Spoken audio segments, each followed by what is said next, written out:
guess I shouldn't be surprised. It was an absolutely miserable afternoon in Boulder, Colorado. Rain, heavy dark clouds, and just as the co-defending national champions took the field for warm-ups this evening as they faced off against the Wyoming Cowboys, you see what the field looks like. It is splashed with nothing but sunshine. Hi, everybody. I'm Ron Franklin. Welcome once again to a Saturday evening of primetime CFA football. Well, a couple of years ago, Colorado played for the national championship. They failed on that occasion, but last year they went for it again. They won 11 games, and according to the coaches' poll, they won the national championship. Coming into this one tonight, there's one big question to be answered, and that's about the young man that plays quarterback for Colorado. Let's go down to their locker room right now with my cohort. Here's Mike Godfrey. Ron, Wyoming must stop Darian Hagan.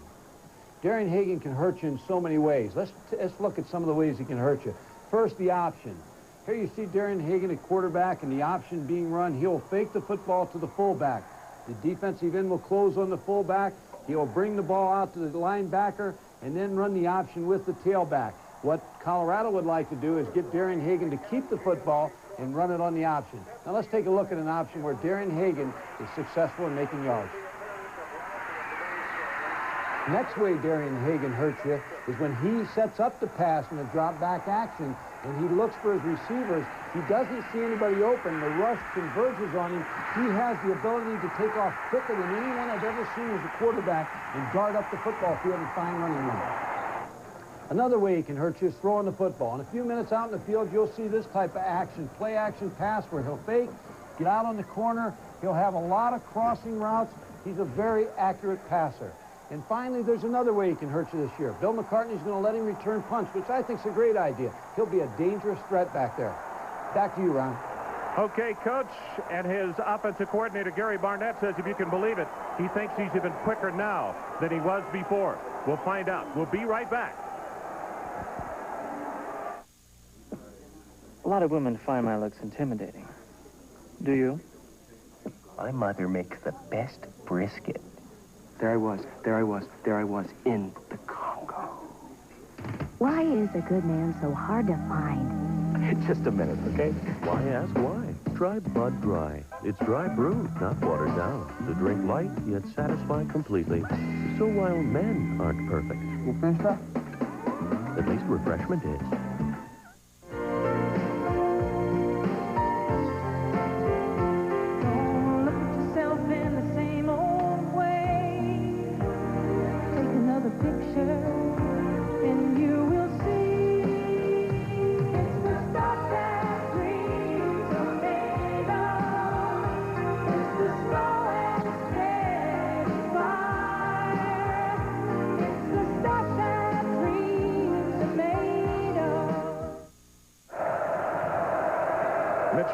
The sophomore from Delta, British Columbia, has the ball teed at the 35-yard line.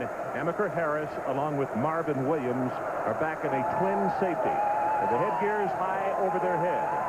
Can the Buffaloes repeat in 1991? 60 minutes from now, we will know the answer to that story as it is fumbled, and now Harris crosses the 30 and out to the 32-yard line.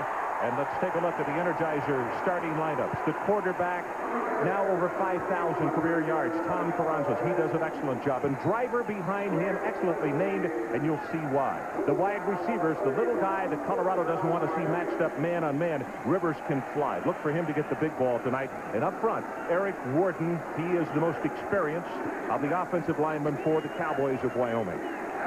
First down, an excellent field position, Mike, as they scrimmage from the 31.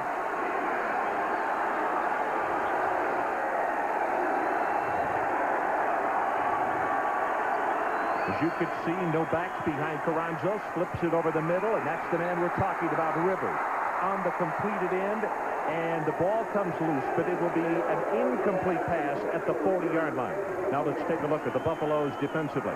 Broken hand, it doesn't matter. Joel Steed is an All-American. You'll see a lot of him tonight in this ball game. The linebackers, Chad Brown, Wyoming quarterbacks don't want to see him tonight, but I'm afraid they will. And in the secondary, he's the defensive captain, Greg Thomas, 3-year starter. Ron, they opened up with no back, so they're going to show a lot of formations to try to unseat the Colorado defense. Driver, this time the lone setback, number 23.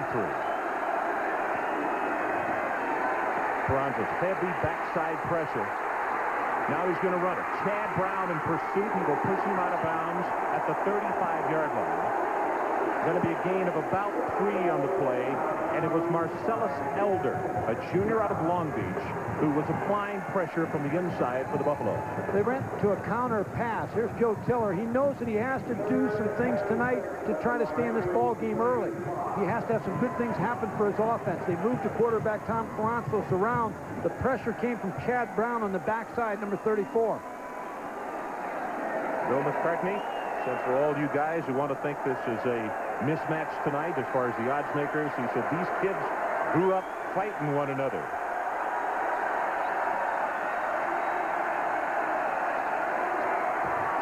Carranzos on a short drop has the look in, and that'll be good for the first down.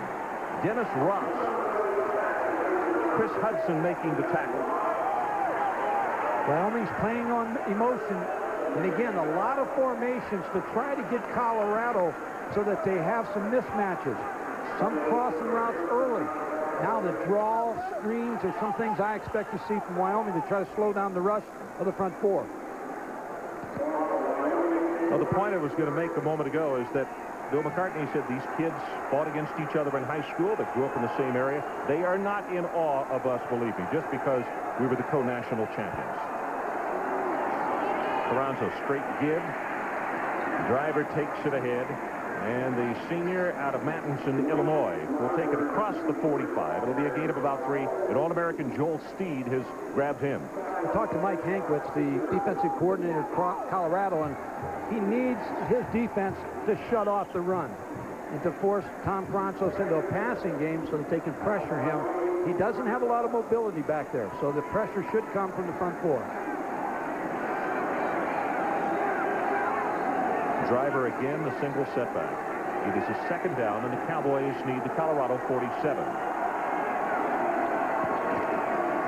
Driver on the draw has a big opening inside the 45, and he's down to the Colorado 44. Joel Steed had to reach out and get a piece of him. That is a gain of 11 yards. And Mike, if that running game can go like that, Colorado's going to be bothered. They really are. Here's the draw to Dwight Driver. And again, when you throw the ball and continue to throw it, the draw, screens, traps are things that you have to use to try to keep your offense ahead of the defense. Dwight Driver, some say, may be the best running back in the WAC. Julian Howard, a junior out of Dallas, Texas, who normally is the 6th defensive back, checks into the secondary for the Colorado Buffaloes. Carranzos has the pass, and his wide receiver did not turn around in time, and boy, he had him. Ryan Yarbrough was making his cut at the 25, and the ball delivered just a little too early.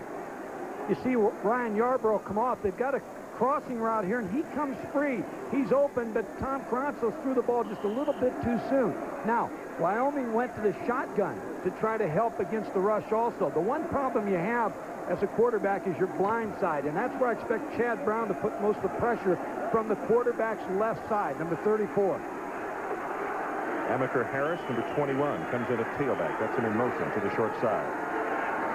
Colorado with the blitz, and Carranzos, that's Brown who gets him, and the bookends, Wolfhart on the other side. It is a loss of 7, and it'll bring up a 3rd down with the Cowboys looking for the 34 to have the first down. Ron, that's why when you throw the football, I like the shotgun better in this situation, because you see Chad Brown coming from the backside. Tom Carranzos doesn't see him. I expect Chad Brown to sack him 5, 6, 7 times tonight from that side. Julian Howard comes back into the lineup, and Elder will come out as they go with the extra defensive back. The situation, Driver is in the ball game. From the bench, Dennis Ross brings into play. It's a good time to try to throw the ball down the field. It's a 3rd and long situation. Try to throw a deep route. And now Carranzos wants to call a timeout. So with 12:26 left in this opening quarter, no score with the Cowboys with a small drive. We'll be right back. Another wimpy sandwich. Not me. I've got Vintage Farms Deli Loaf. It's got real sliced meat chunks. Still going. Nothing outlasts the Energizer. They keep going and going and going. According to an independent test, when you accelerate in this Eagle Talon, things start to fall off. Like what? Nissan 240SXs, Celica GTSs, Thunderbird SCs.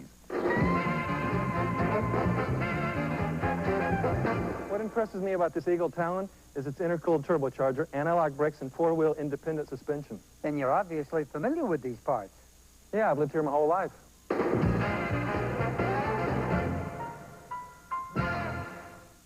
In making an artistic statement, one's personal aroma shouldn't do the talking. So I use Right Guard Sports Stick with maximum protection. A true artiste should be known for inspiration, not perspiration. Right Guard Sports Stick. Anything less would be uncivilized. This is Sylvie Dagler, Canadian Olympic speed skater. Over the years, he skated over 100,000 miles, done over 1 million sit-ups and 2 million leg lifts, almost all of it before most people get out of bed. But if you think she's tough, wait till you see the guys at the ticket window if you don't have your Visa card. Because once again, the Olympics don't take American Express. Visa, it's everywhere you want to be. ESPN's presentation of CFA football, Wyoming versus Colorado, is brought to you by Jeep and Eagle, a division of Chrysler Corporation, and by Bud Dry. Dry brewed so it drinks light, yet satisfies completely. Welcome back to this beautiful mountain country. Boulder, Colorado. Ron Franklin, Adrian Karsten, and Mike Gottfried. And here's the situation if you just joined us. It is a 3rd down and 16 for Wyoming. This is the 8th play of the drive. Carranza sets the screen. Across the 42 to the 41 is Dennis Ross out of Waco, Texas, who played junior college ball at Northeastern Oklahoma. They list him as a big play guy, and they tried to spring him over the middle, but a good job defensively by the Buffalo. Good call, because that's as good as a draw. It's as good as throwing the ball down the field. Now you try to punt Colorado into the hole. Sean Fleming, who is the star kicker, whether it's place kicking or punting, for the Cowboys, standing back deep. If you're looking at Rico Smith, number 86. He's a senior from Compton, California.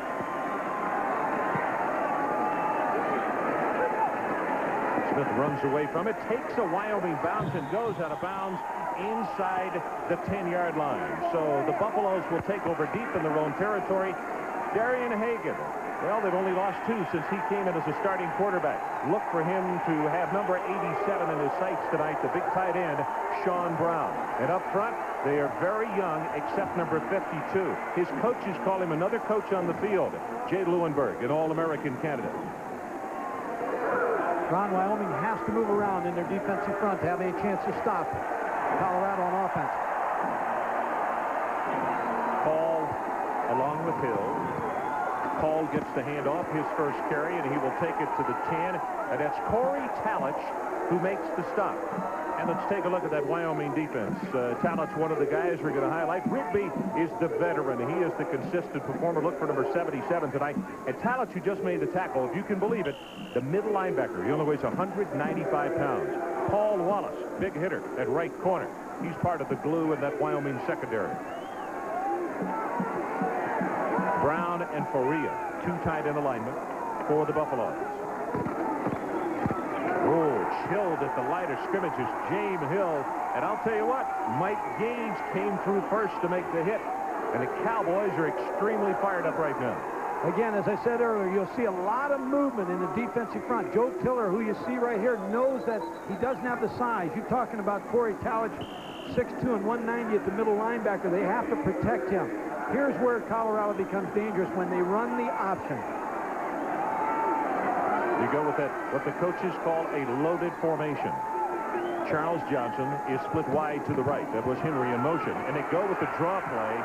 Call to the 14. And Kent Call, the redshirt freshman from Fort Morgan, Colorado, will not have the first down. And the Buffs will have to punt. Well, if you're Wyoming coaches, you like the way this game's starting, because you know good things have to happen to you for you to stay in this football game. The longer you stay in, the longer your confidence builds. Colorado, again, a very young offensive line. And that's where they thought they'd have a little bit of problem this year early. Well, Rivers is the man I talked about in the opening who they like to get the ball to. He's the speedster. Mitch Berger working in practice on Thursday on the high kick, and he got a good one. Good coverage kick. Rivers fumbles the ball, and Colorado has the recovery at the 42.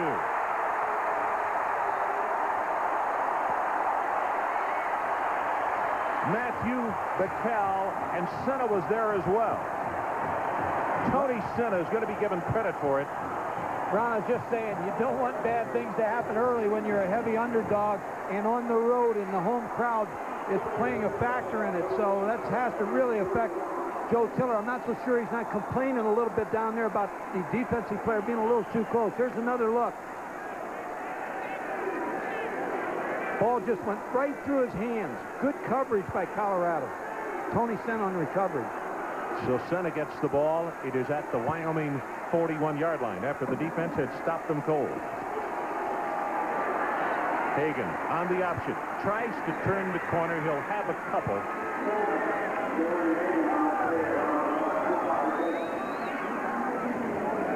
Pat Glass, who is starting in place of Bowker. Brian Bowker, who normally is the starter at free safety. Glass is the one who gets the start. Very important on the option that Wyoming defensive players know who has the dive, who has the quarterback in the pitch, and now the play-action pass, once you run that, becomes very effective. Counter on the option. Hagan turns it back up the middle, has 3 and now 4. Inside the 35 before Kurt Whitehead. He's a sophomore at Kalispell, Montana, his home. Mike, does that take a little wind out of your sails when you have a good defensive stand and then the special teams muff the ball like that? Special teams helped lose that football game last week against Hawaii, so they don't have a lot of confidence in their special teams right now. Hagan, good ball handling. Now under pressure. Spins away, and he's got an acre to run.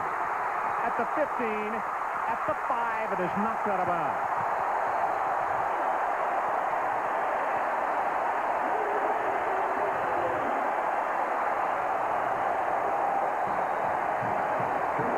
Here's the replay, and you watch Darian Hagan. Here's the fake. It's the first pass they were going to try to attempt. A little bit of rush, but here's where he's so difficult to defend. He becomes a tailback in this situation. He may be one of the best running backs in the Big 8.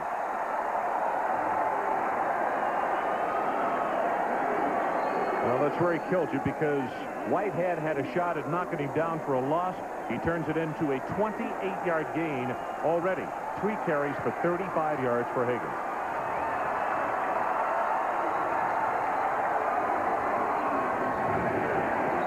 Down to the 1-yard line is James Hill, a big sophomore from Colorado Springs. They list him, the coaches just say he has a chronic ankle, but thank goodness he is healthy right now. But Mike, the really impressive thing about him is he runs a 4.4, and he's a fullback. Normally fullbacks are not quite that quick. Well, he's waited his turn. He's played behind George Hemingway and Eric Kissick, and look for him to get the football down here with the tailback, because again, the smallness of the defensive line of Wyoming and the small middle linebacker, Corey Talich. Well, they have marked the ball at the 3 rather than the 1.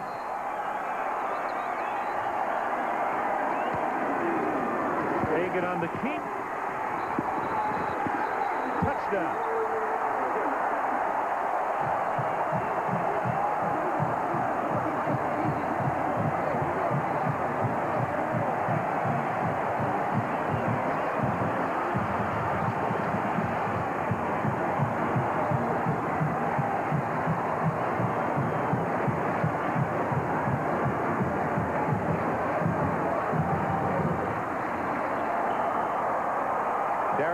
As the extra point attempt by Jim Harper, senior out of Valencia, California. Kick is up, and he's perfect. So Hagan, if you had any questions, a 28-yard run to set up the touchdown, and here he takes it to the outside, and his Buffaloes lead.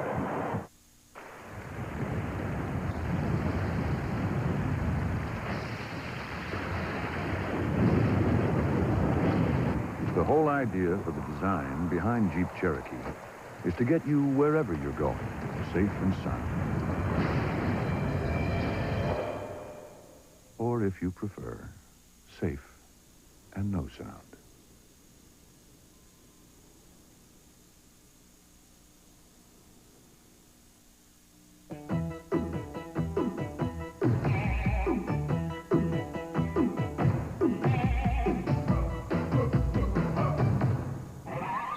Why can't they just love us for our minds? Try Bud Dry. It's dry brewed, not watered down, to drink light yet satisfy completely. In fact, refreshment like this is almost... Win a trip for two to the Thrifty Car Rental Holiday Bowl, including 5 days in sunny San Diego. You'll see a great game, visit SeaWorld, and drive away in a 1992 Chrysler LeBaron convertible. To enter, stop by any Thrifty Car Rental location or fill out the official entry form in select Monday editions of USA Today. Or simply print your name and address on a 3x5 card and mail to this address. Round-trip air transportation provided by U.S. Air. 7-0. Colorado on top. And you can credit a miscue of the special teams, and that was the downfall of Wyoming last week, or what started it, we probably should say, against Hawaii. 5 plays, 41 yards, just over 2 minutes. And, of course, the big play, Darian Hagan with a 28-yard run. A play in which he probably should have been dropped for a loss. Well, he was reading the option all the way. He read that the keep was there. Talich came off and almost made the tackle on him. But the dangerous part of running the option is when you're on the goal line, it's really effective on offense because you really have to defend inside because of the shortness. You have to go for a touchdown.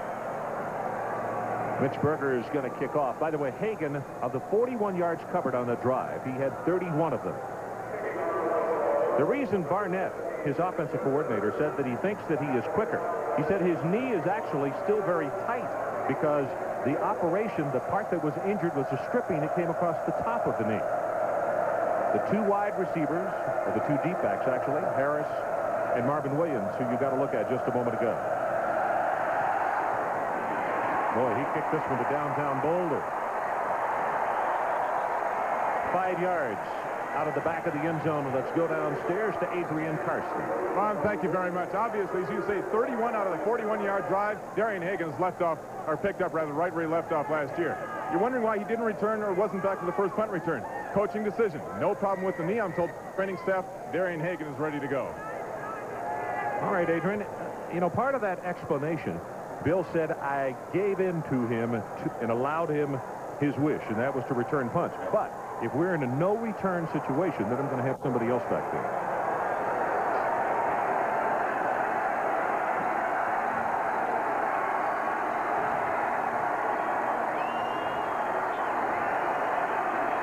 Blitz coming up the middle. Browns' pass just overthrown. Rivers, the man they were looking for. Driver had come in motion all the way over to the sideline. It looks like when Wyoming goes to a no-back offense, that Colorado's going to press their receivers and also blitz the linebacker. Not to allow them a lot of time to try to find those receivers and make him throw the ball down the field. Next Thursday night right here on ESPN, you're going to see 2 teams who will do very much the same thing as far as putting the back in motion with nobody behind the quarterback. That's a meeting between Houston and Miami next Thursday evening. Shotgun formation on 2nd down. Whips it. It is intercepted at the 46-yard line by Bradford.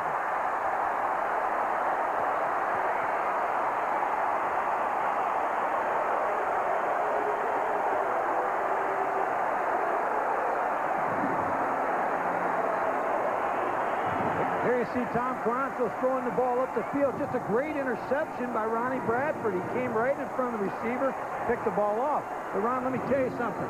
If Wyoming's going to throw the football all the time, this is going to be a long evening because you really are going to be tough against a Colorado team who's got a great secondary, good pass rush.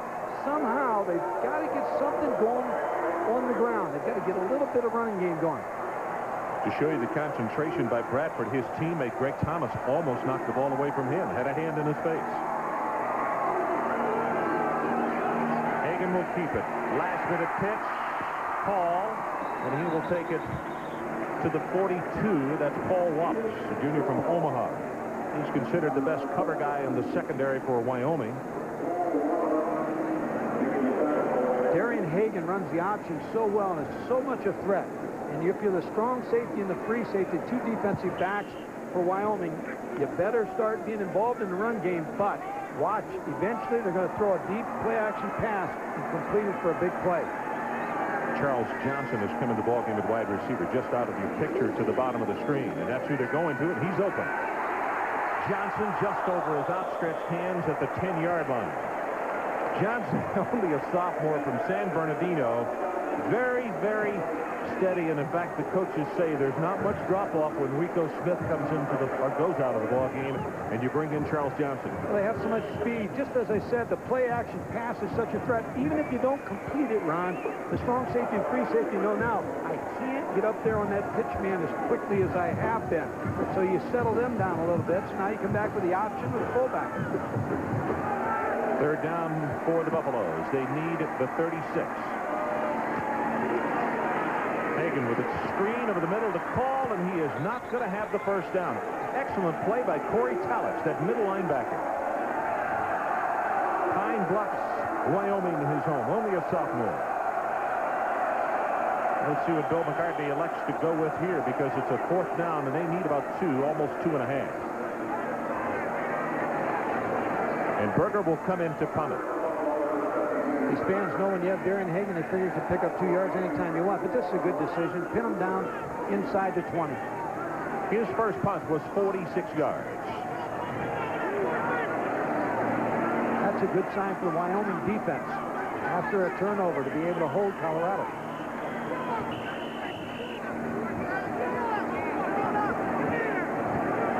Delay a ball game against Colorado, and I'm going to be amazed if Wyoming takes it. Handball.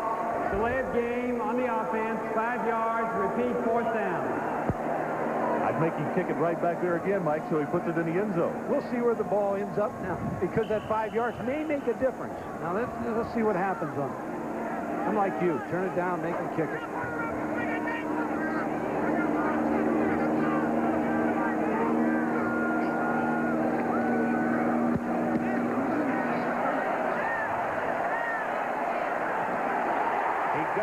The 1 yard line. You turn down the penalty, and you got it at the 20. 42 yards in the kick. That's not the biggest problem you have. The problem is that you've got your offense on the 1 yard line.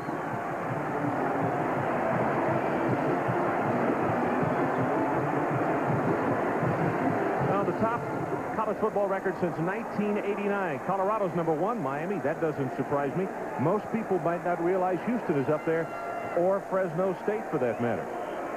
And as we mentioned, Miami and Houston, Thursday night, 8 o'clock, down at the Orange Bowl Stadium. Who would it be? David Klingler. Or would it be the Miami Hurricanes? Mike, I know you're going down for that. You got to be excited. Really excited. Looking forward to it. Driver, 10, 15, and out to the 20-yard line. Wolford is there to make the stop, and it's going to be a gain of 19 yards. The first time tonight, Wyoming went to a two-back set. When they're in a two-back set, it's usually going to be a run. You see the trap inside. They got to the linebackers. Good run by Dwight Driver. Again, they were able to block the linebackers, get people in their face, and he broke for a good game. Ron Wolford on the tackle. 3 carries for him now, Mike, for 33 yards. Got to get the running game going. You can't just throw to beat somebody, especially when they're better than you are. Amaker Harris, a senior out of Junction City, Kansas. Number 21 comes into the backfield. That's him in motion. Pass is caught. The markers come down, and there's going to be either offsides or procedure. And I'll tell you what, Ralphie couldn't have caught Rivers, and that's what Wyoming's looking for, is that single matchup. That's what they're going to get. But when they go to a no-back set, Colorado is going to blitz them, and they're going to play those receivers tight. So you need illegal procedure, false start on the offense, repeat, first down. That's going to be both teams' strategy. What happened there, Ron, is one of the linebackers jumped up real late and made an offensive lineman move. Well, it could have cost him a touchdown. That was the voice of Larry Fisher. He was a Big 8 official out of Tulsa. He is the referee in tonight's ball game. All Big 8 crew.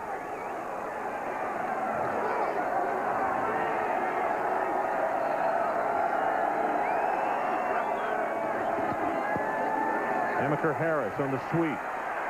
But that speed of the Colorado defense, Chad Brown got over to put a shoulder pad on him. I think Richard Harris was the first man, number 88. who tripped him up. You're not always going to be successful running the football, but at least they have to play the run. And now, when you run that play, then you can come back and run some waggles off of it with your quarterback. Explain what do you mean by a waggle? Waggle fake, the same type of run action you've seen there. Tom Kronsos to go out there, fake the ball to him, and then come back in the opposite direction with receivers coming across the middle. You know, that same play, which is kind of a bounce play, they ran successfully against Hawaii last week. The speed of the Colorado defense, they're going to have trouble getting that one outside tonight. Carranzas again, the short drop, he'll run, but not far. To the 19-yard line, and number 6 is Eric Hamilton, a junior from Inglewood, and he is listed.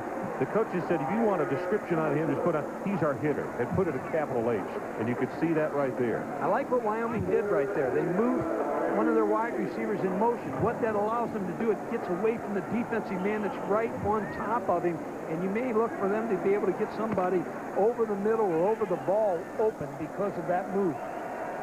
Well, it's third down. The Cowboys need the ball just across the 30. On third down conversions, they are 1 of 2 tonight.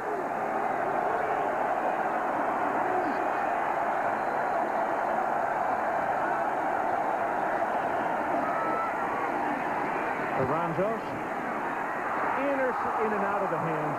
Oh my, Julian Hayward had it in his hands and then just dropped it. What Colorado's doing on defense, they had a chance to see Wyoming play last week. Here you see Tom Carranzos throwing the ball down the field. The reason he has to throw so far down the field, and that was supposed to open, is Wyoming is not able to get the short routes. Darian Hagan is back this time because they are in a returnable situation. I love this. I argue with Lee Corso. I like this. Sean Fleming to punt. And I think if I were Sean, I'd kick it toward the boundary. Either one.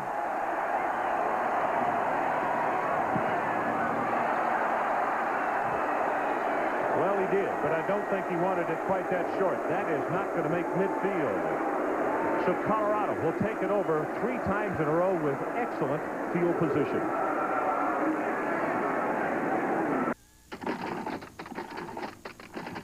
But that's $200 more than you said it was going to cost. Reckon it took more than I figured.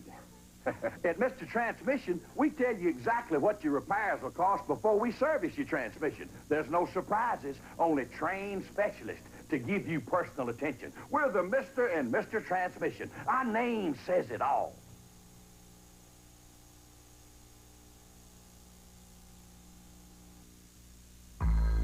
Ever get the feeling that you're out of touch?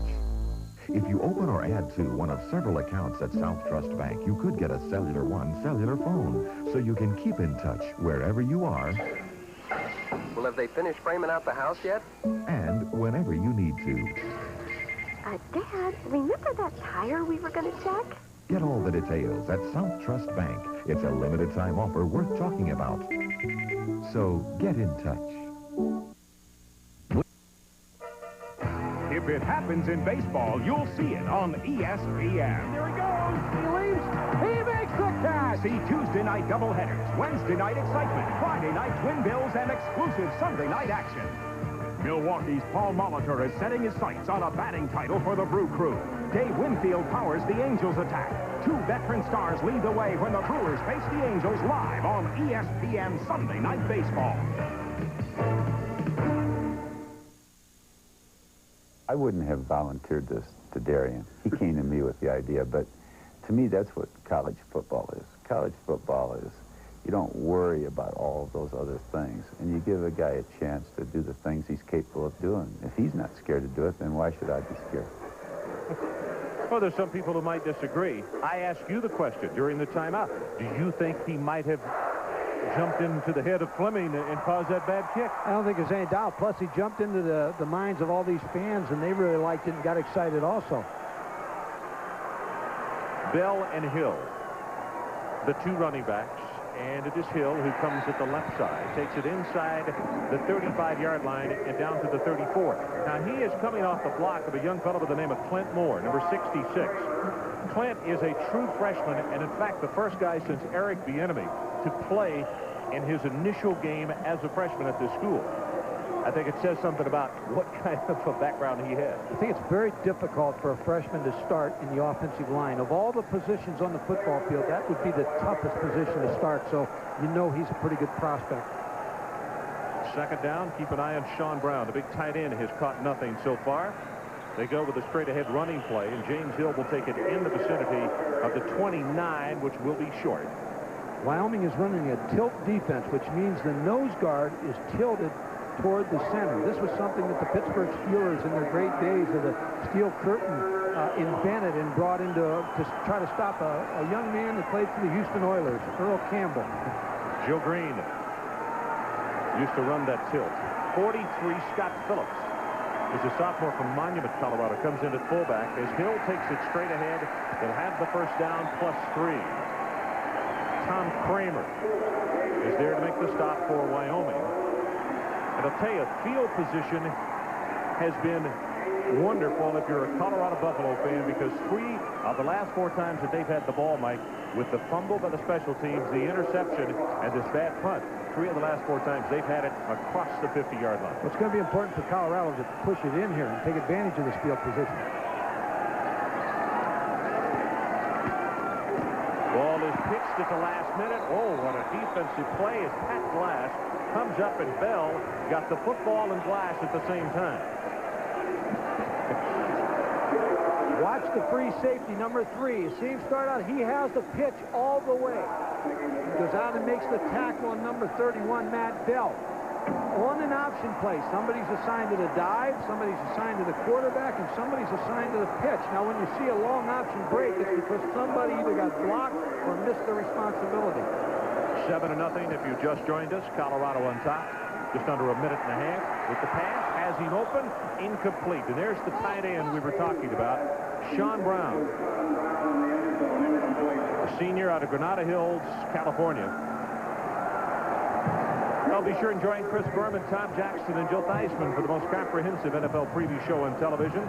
The hour-long ESPN NFL Game Day, Sundays at noon. And then newcomers to this year's show will be Chris Mortensen of the Sporting News, Greg Garber for the Hartford Current to provide news, reports, interviews, and also features. Here's where Darian Hagan's dangerous. 3rd down and 8.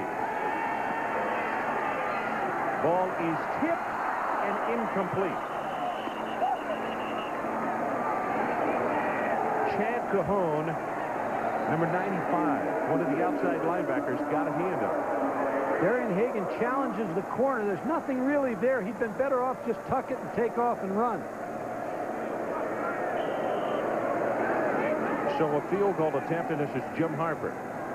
A 40-yard attempt. Now, Jim has a 60 to his credit, but that was in high school.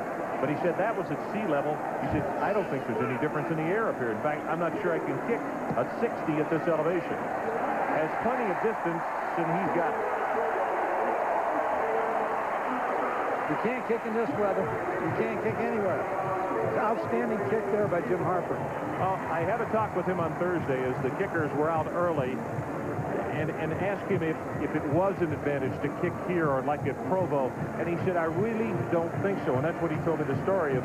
He had the 60-yarder in high school. He said that was at sea level in Los Angeles, but he said, I'm not sure I could do that at this elevation. I really don't think there's a help. Let's go down to Adrian Karsten, who is down on the sideline. Ron, thank you very much. Well, the Colorado cheerleaders may be fired up, but I'm going to tell you what. Wyoming is more fired up. They came in here so fired up because of something Bill McCartney said 9 years ago. In his first year as he said, this game has always been bigger to Wyoming because they play in a lesser conference. This week, Wyoming pulled that out, put it up on their bulletin board. They came in here ready to play. They think they're doing the job now. Okay, Adrian, thank you. Ron, Adrian's tie last week was bad. This week, it's worse. You think his tie comes from a lesser conference? I think it does. See Bobby Simmons, their outside linebacker coach, talking to the outside linebackers about some of the formations they're seeing right now. It's given them some problems with Ron Woolford, who came here as a quarterback. Have you ever heard of a quarterback on outside linebacker? They've let him put on a little weight. He's close to 240 now. Harris and Williams, the deep safety. Wyoming needs to get some field position here. They just haven't had it the last 4 times they've had the football. Hard to do it when Berger keeps kicking them out of the back of the end zone. And let's go back to Tim Brando for an update on today's happenings. Tim. Ron, Oregon is playing without their starting quarterback, Brett Salisbury. So what do? You pitch out to Sean Burwell, 12-yard touchdown run. The Ducks leading the Cougars 12-7. Back to that dapperly dressed duo, particularly with their ties, Ron and Mike. Some of the clouds to the west of here. It rained very hard, and the lightning up in the mountains was spectacular at around 1 o'clock this afternoon. Cleared off just as the Buffaloes came on the field, and the weatherman says we might get a few more sprinkles tonight.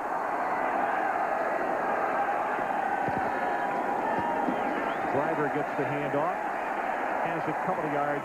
Beekert, number 19, is on the bottom of the stack, and you can see 34, Chad Brown. Now, Chad had quite a transition to make. He'd been on the inside. They've moved him back out. Watch Greg Beekert, number 19, just scrapes. No one picks him up. You just see the end there where he makes the tackle on Dwight Driver. They are so strong up front that Wyoming is double-teaming Joel Steed to try to give Quentin Skinner, the center from Wyoming, some help, which means there's nobody to block Greg Beekert. Beekert last year not only led this team, but led the Big Eight with 150 tackles. Alonzo, short drop, he's going to run. At the 26-yard line, it'll bring up a third, and they'll need 4 as Leonard Renfro makes the tackle. Interesting thing there, Ron. Chad Brown, the outside linebacker, came inside. You wouldn't do that against a quarterback who had great scrambling ability, but he was able to put pressure on Tom Carranzos because he's not a mobile quarterback.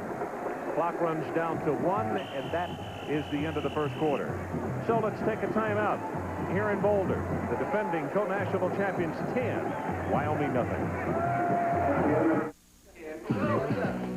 Most of my friends don't know what they're going to do after graduation, but I've already locked in guaranteed skill training in the Army. Qualify now and you can reserve even the Army's most sought-after technical training up to 12 months in advance through the Army's delayed entry program. Sure, being a soldier won't be easy, but then nothing worth having ever is.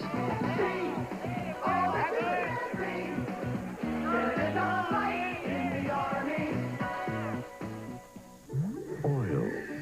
It's the lifeblood of your engine. That makes your oil filter your engine's most vital organ. That's why Fram keeps going the extra mile to make the best protection even better. Introducing the new Fram Extra Guard.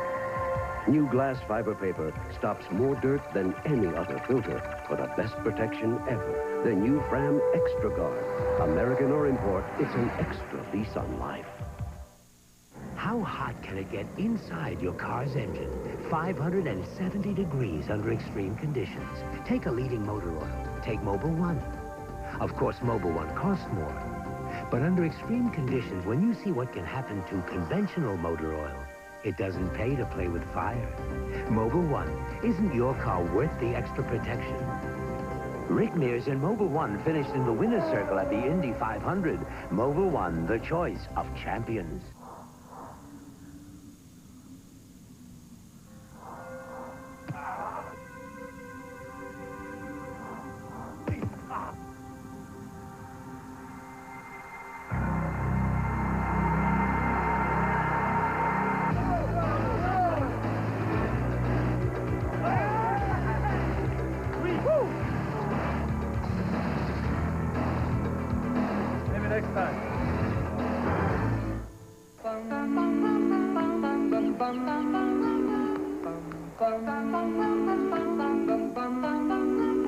Mr. Sandman, bring me a dream.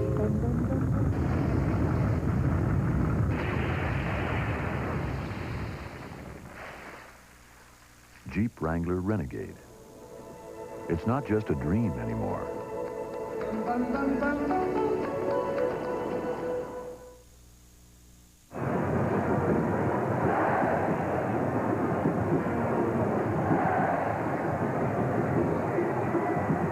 Colorado 10-0 as we open the second quarter. Don't forget, at the end of tonight's telecast, Mike and I will be picking Visa Players of the Game, one from each club.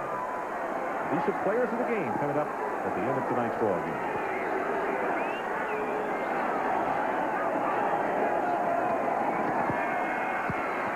5-step drop, incomplete, and that's probably the worst pass he's thrown tonight. Got it behind Rivers, and Rivers had a step on the defensive end. He doesn't want to get in third and 4s or 5s or longer because he's going to face 6 defensive backs. Perry's trying to throw the ball to Robert Rivers. Again, motion, trying to move him around. Tom Francis has him open, just misses him. You see, great route by Robert Rivers, breaking off man coverage. Just a little too high. He turned around. Sean Fleming to punt again. Needs a good one as Hagan is back at the 31. Far sideline, and he runs Hagan out of bounds. That is a great job by Fleming that time. Can't get hurt when you're running him out of bounds, and that's what he did at the 34-yard line. So the first time that Hagan went back, kick off the side of his foot, but this time, Sean Fleming, who holds just about every Wyoming kicking record that exists, kicked it high and long and for the sideline. Gary Barnett, the offensive coordinator, has to love the field position he has right now. I'd look for a little bit more play-action pass this series off of Darian Hagan. He's been a little high on his first couple throws, and I know they want to try to get the passing game going, and they'll have to get him in the groove.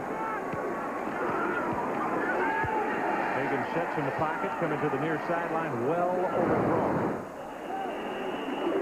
Rico Smith was the closest man to it, and I assume the intended receiver.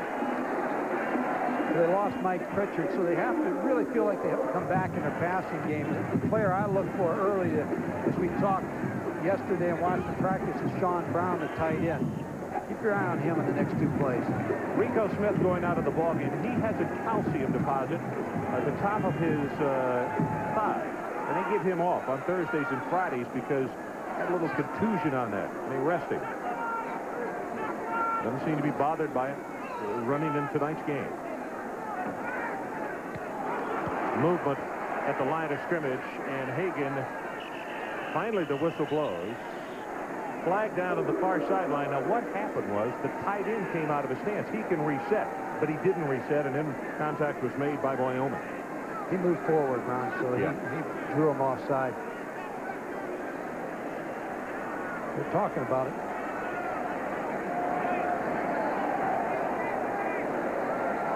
Point you made is exactly what they're talking about. Was he moving up or was he moving back? Sean Brown, number 87, the tight end, over on the left side. Inadvertent whistle, live ball foul, penalized, replay to down. Okay, so the storyline on this one so far is we try to figure out exactly what that interpretation was. The Army storyline, be all you can be. Hagan rushing 39 yards, 1 touchdown, scored on 2 of 4 drives as Colorado. Wyoming, their longest drive, 28 yards. A couple of turnovers, one with the special teams, then an interception, have been indeed costly. Larry Fisher's going to both benches to try to explain to the coaches what the penalty was. What I would think happened there is exactly what you said. There was movement. He still can get back and set. Drew him off sides. They blew the whistle, so they're going to mark it 5 yards.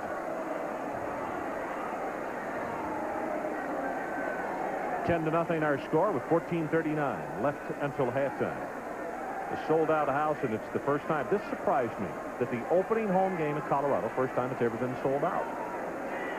Bill McCartney has brought this program from a long way back. I said the other night on TV that Louisville and Howard Snellenberger in Colorado and Bill McCartney, and I'd throw Bobby Ross in there, Georgia Tech, have done the best job of building the program back.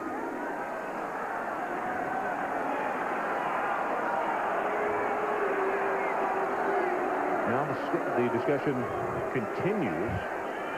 Officials have their problems in the early season also. Well, Bill is trying to get his money's worth over there, but it's kind of like that Travis Tritt country and western song. Here's a quarter. Call someone who cares. Hagan delivers it high, caught by Smith, but he caught it out of bounds. And let's go back to Tim Brando. Ron, from our walk-ons and water boys games departments, take a look at this. Penn State 81 to nothing over Cincinnati.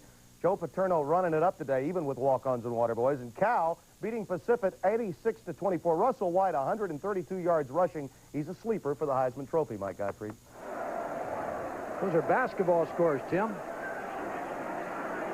10-0 to count right here, and another flag is down.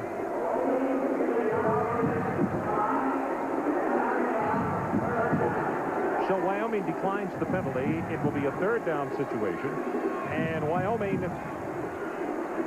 needs to protect the 45-yard line, or that's where the Buffaloes need to take it out to if they're going to move the sticks. Colorado's been out of sync on offense. Darian Hagan's been high on his passes. The running game, the option hasn't opened just like they'd like it to this point. But the Wyoming defense has been on the field a long time.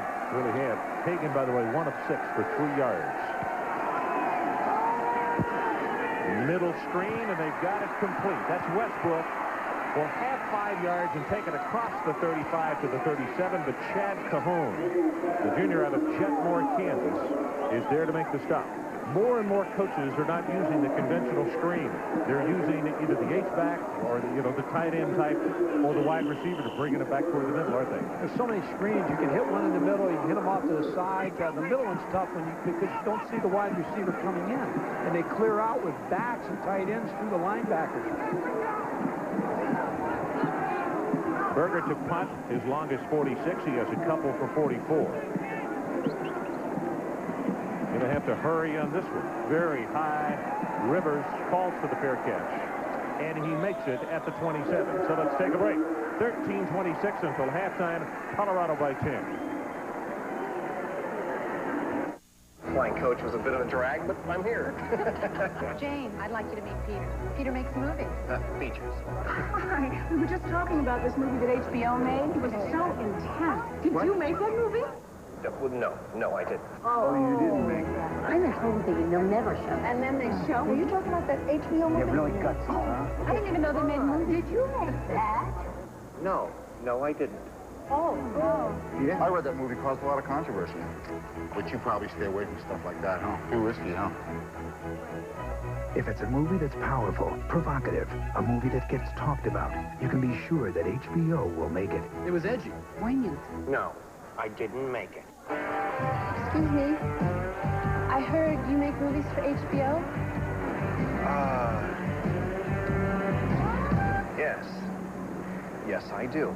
HBO original movies, only on HBO. You know, people have been talking about my movies all night. For the past 2 years, more hardworking truck owners switched to Chevy than to any other truck. And now Chevy full-size pickup is America's best-selling truck. Number 1, for one simple reason. They work. The heartbeat of America. Today's number 1 truck is Chevrolet.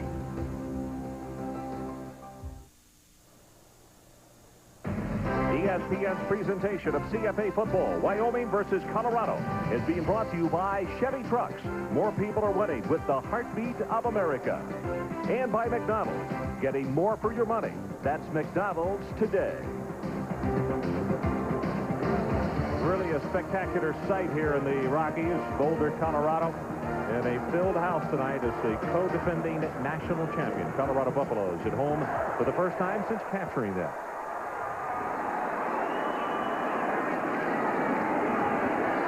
Driver hit at the line of scrimmage. Chad Brown is right there to make the tackle. Let's go down to Adrian Karsten for this update. With now athletic director Paul Roach, we still call you coach. You took Wyoming to 3 bowl games in 4 years. Whether it's Wyoming, whether it's the national champion, how do you maintain a program like that? Well, that's difficult to do, particularly in our case, because last year we had 2 or 3 areas of our football team got hit hard with graduation. So we got a little rebuilding process going on in a couple of those areas. Coach, why are we seeing an all Big 8 referee crew today and not a split crew? Well, this is a one-game shot. We both had glitches in our schedule. Our problem, Kansas State, there's Texas Tech. And so we agreed to play here, and the home team has a preference for the officiating. Who is responsible for the schedule this year? Do I understand it was either the national champion this week or Oklahoma? Tough decision, Coach. Well, we had an opportunity to play either, and I think that because of the proximity, keep it in the Rockies. We get 30 players from Colorado on our football team, and I think they get a little jacked up a little bit more for this than they would if we were in Norman, Oklahoma. Coach, enjoy your life as athletic director. Let's go back upstairs to Ron and Mike. Okay, gentlemen, thanks so much. That was Greg Brown with the reception. That is the longest gain by Wyoming tonight. It's 21 yards, and they have it 1 yard shy of midfield. Toronto going to take it to the sideline, and instead of coming out of bounds, stopped and took on the tackle. Mike, he could have run out of bounds, and he looked he was going to cut it back upfield. Renfro weighs 270. I think he saw 6'5" and 270. He wasn't sure just exactly what to do. Figured if he took another step, he felt him out of bounds anyway, so he was trying to stop and make sure Leonard Renfro slide by. First down's been a bad down for Wyoming. They need to get something more on first down so that they're not always in long yardage situations, because Colorado's able to bring in the 6 defensive backs. SMU jumping on top of Arkansas tonight, 3-0 in the first quarter. Drop play. Driver has an opening, and I'll tell you what, if the tackle is not made by Hamilton, he might still be running for 6. The draw has to be a good play with 6 defensive backs in the game. Here's a draw to Dwight Driver. Watch it open up. There's the linebacker knocked down.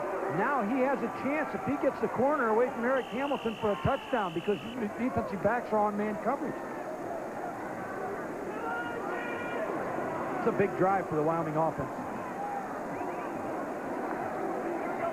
They need to establish some time. They need to establish something on the ground. Get good mix. You got to, when you're an underdog, you got to do what the other team doesn't expect.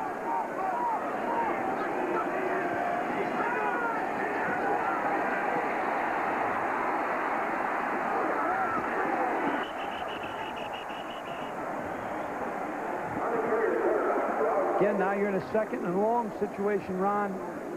2nd and 11. Watch the rush here by Joel Steed. They're doing line twist to try to confuse the offensive line to Wyoming. They come out, and here comes Tom Carranzos, who's not known to try to move around, is starting to move around in the pocket. Brian Diet makes the tackle. Diet, one of 2 tackles, actually capable of starting. Marcellus Elder and Diet, actually, the coaches say, are just even Steven. They use 1 for pass rush, 1 against the run. Harris on the draw play. No place up the middle. Great job defensively. It's going to be 3rd and 11. And Woolfolk, number 56, the former quarterback out of Detroit, is there to stop it. They played the draw better there. Here you see Ron Woolfolk out of Detroit, Michigan, communications major.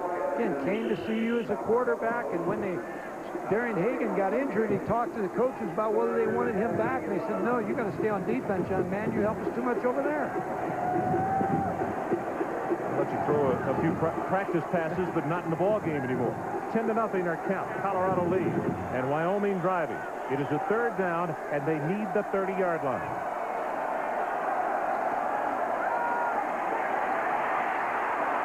Carranzos delivers it at the 35-yard line, breaking the tackle of Swinson. And you know what, Mike? He may have the first down in that 2nd effort.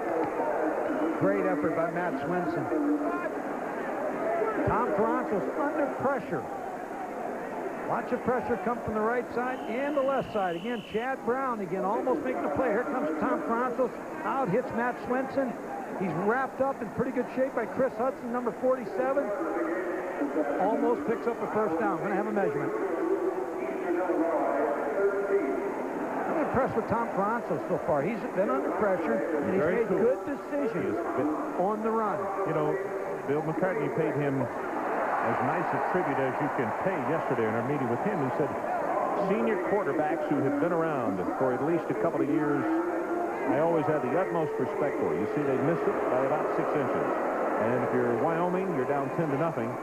With 9:27 left until halftime, I think you go for it, don't you? No choice. You got to go for it. But Carranzos, with his ball game last week of 229 yards and the 1 touchdown, now for a career has thrown for over 5,000 yards. And in fact, last season, almost 2,800 last year alone. Here's where they'll go to a 2-back set now. Remember, they're a 1-back offense. Tom Carranzos, 4 completions, 10 attempts. They'll go to a two-back set now to try to get a lead blocker. You know what? This would not be a bad time. If Joe Tiller wanted to go with a play-action pass and try to go for a bomb. Again, underdog situation, 10-0, wouldn't be a bad call. Needs to pick up the first down. He's going to go to two backs, look for Pennington to lead for Dwight Driver.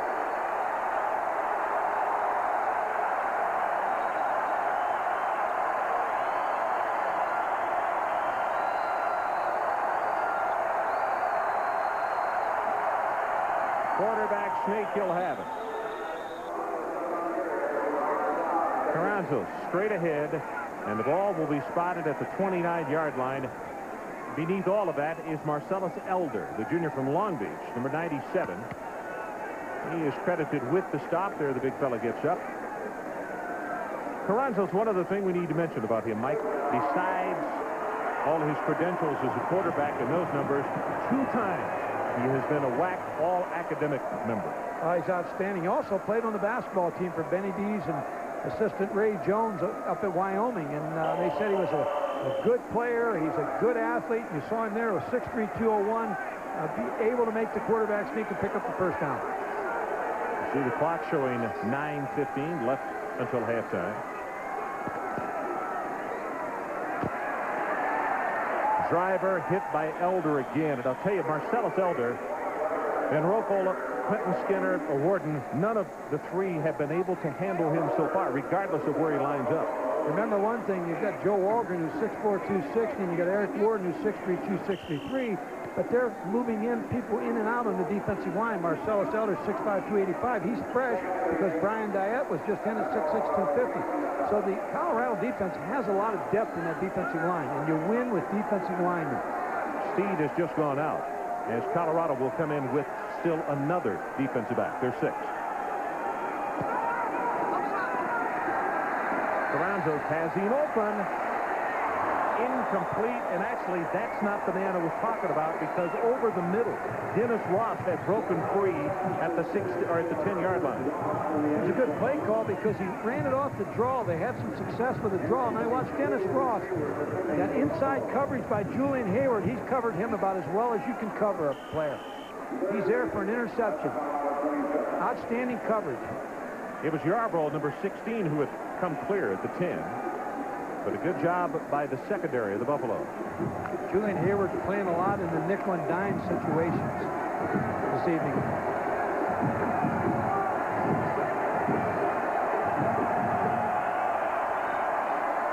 Harris in motion out of the bottom of your screen. They set that middle screen, and it's stopped immediately. Rivers caught the football, and Chris Hudson, a redshirt freshman from Houston, is right there to nail it. But I'll tell you about Hudson, he would have played last year.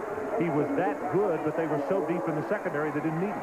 No back setup. He's looking for Robert Rivers coming inside. A little pressure on him, but very good coverage by Chris Hudson. Man-to-man coverage.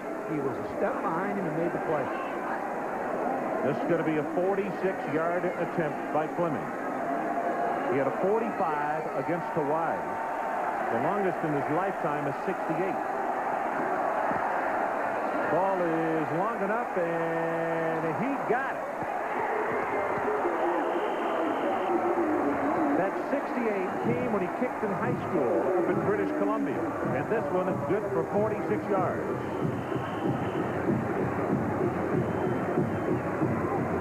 So let's take a timeout. Colorado's lead cut back to 7. Of all the trucks in its class, only Chevy 4-door S10 Blazer gives you 4-wheel anti-lock brakes, standard, which helps you steer through a curve while braking. Without it, you don't have as much control. And why should that be important to you? Because in the real world, safety doesn't have to be an option. Chevy S10 Blazer. The heartbeat of America. Today's truck is Chevrolet. You want more. More tastes. More choices. More for your money. That's more of what you'll find at McDonald's today. Where a regular hamburger's just 59 cents, a cheeseburger 69 cents, and our new chicken fajitas just 99 cents. That's more for you and more for your money. That's McDonald's today. Okay, kid, you're on your own now. Oh, there'll be tough times. There's a lot of cold years ahead of you. But I know you can come through. You'll warm up just fine. Remember, you come from dependable stock. I know you won't let me down. Just remember whose name you're wearing. I'm proud of you. Real proud. Heil, furnaces that can stand up to the cold year after year after year.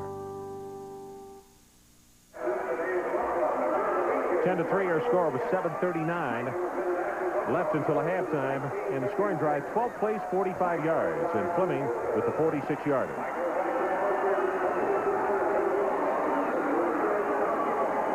Every sport person's network. Very good. This turned into a delightful evening after heavy rain and quite an electrical storm here this afternoon. I think there's going to be an electrical storm in that Colorado locker room at halftime if they don't start perking up a little bit, because Bill McCartney is probably feeling them going a little flat right now. You made the point 2 series ago that it was like all of a sudden they'd gotten out of rhythm with the offense a little bit. And Hagan at that time was only 1 of 6 with his passing game. And I think that's probably what Bill's going to say. We've got to get that going a little bit, guys. This is Johnson from the 5. Fleming, one of those, making the stop at the 25-yard line along with Rob Merchant. Well, don't forget, Sunday, Major League Baseball, Milwaukee at California. And, of course, in the Major League American League batting race, Franco is on top of the 342, then Boggs, and Paul Molitor at 333. Still very much in the hunt. And, of course, the guy on the right, Big Dave Winfield, 16 home runs, 70 RBIs, hitting a cool 257. Herzog just gone to work executive capacity for that baseball organization. We'll go back to the running game. Power set hit at the line of scrimmage. Kent Paul, the tailback, talents from that middle linebacking spot. What's your reaction so far as Paul is concerned? Wyoming is doing exactly what they have to do. He just doesn't have any place to run right now because Wyoming is confusing that young offensive line of Colorado. They're moving around. Talich was not blocked there because the tilt defensive nose guard took the block of 2 players. So that left him free to come off and make the tackle. But you miss him there at the enemy. I don't care who you line up there. You're going to miss him. See that power eye set? That's Mark Henry, who goes in motion away from the line of scrimmage. Pitch to call. Has 5, bounces off, has 10, and he'll have it out to the 35-yard line. Ty Muma, the strong safety, a senior out of Torrington, Wyoming. Make the stop. Bill McCartney's thinking right now is, hey, we've got a young defensive team there. I'm going to just run the football at him. There's Kent Cole on the toss sweep, picks up the first down. Eric Edmond makes the tackle. But now thinking, let's get back to basics, run the football. Eventually they'll throw a play-action pass, run the option, and let's try to make a good drive in this last 6 minutes and 35 seconds and go down and score. This time Westbrook comes in at wide receiver. He is split to the left as they go option. And the pitch back to Call. Hit at the line of scrimmage. We'll have 1, maybe a couple. That's Pat Glass. Glass is quite a hitter. Muma is supposedly the hitter of that Wyoming secondary, but Glass was a starter tonight because of the injury to Brian Bowker. And he has done a good job with the headgear a couple of times. If you're sitting up here as a Colorado offensive coach and you see a free safety make the tackle on an option like Patrick Glass just did, you know eventually you're going to come back to that post pattern behind him for the wide receiver. So we can look for that. 6:23 left until halftime. Colorado 10 and Wyoming 3.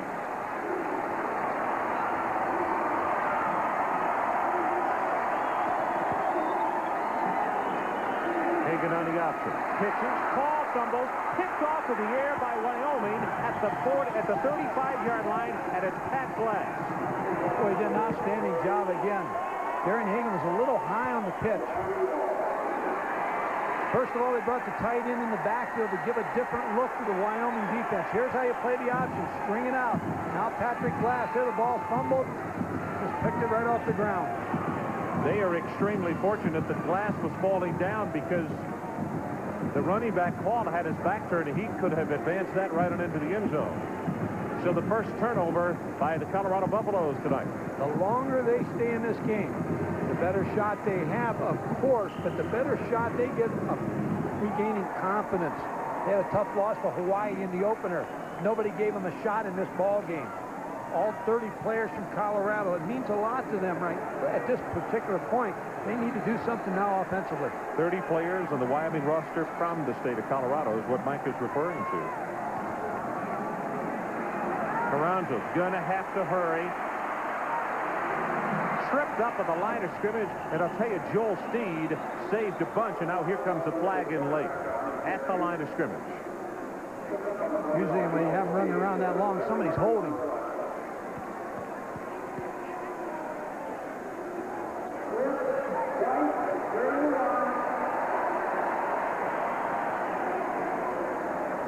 So we mentioned the late flag coming in, and you see it is going to go against Wyoming.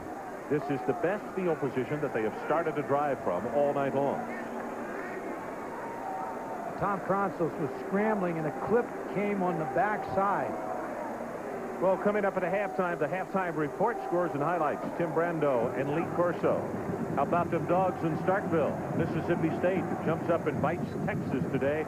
And Jackie Sherrill now 2-0. Hang on to the Southeastern Conference. And I'll tell you, David McWilliams has to be flying back to Austin thinking, I better wake up a sleepy time offense or I'm going to have a 500 season coming at me. Great defense and no offense. Well, they're partying in Starkville tonight. So the flag, the penalty, moves it back across midfield. And with the 15-yard penalty, Mike, now 25 yards to pick up, the line to make is just outside the 26-yard line.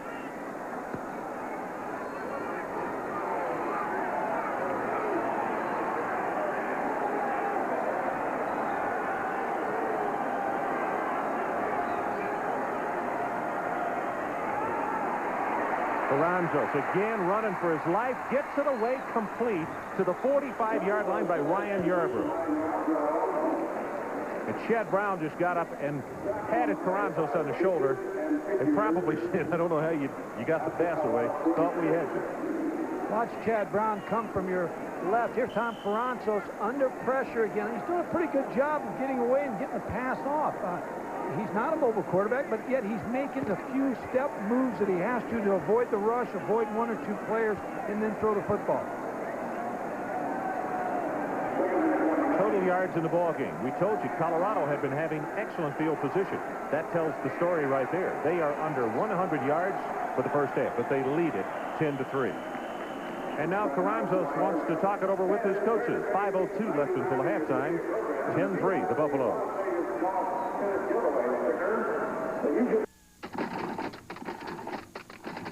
But that's $200 more than you said it was going to cost. Reckon it took more than I figured. At Mr. Transmission, we tell you exactly what your repairs will cost before we service your transmission. There's no surprises, only trained specialists to give you personal attention. We're the Mr. and Mr. Transmission. Our name says it all.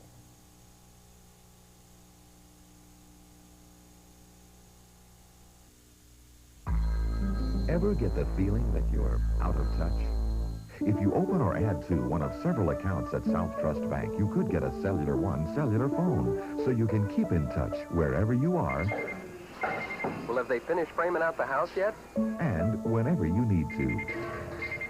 Dad, remember that tire we were going to check? Get all the details at South Trust Bank. It's a limited time offer worth talking about. So get in touch.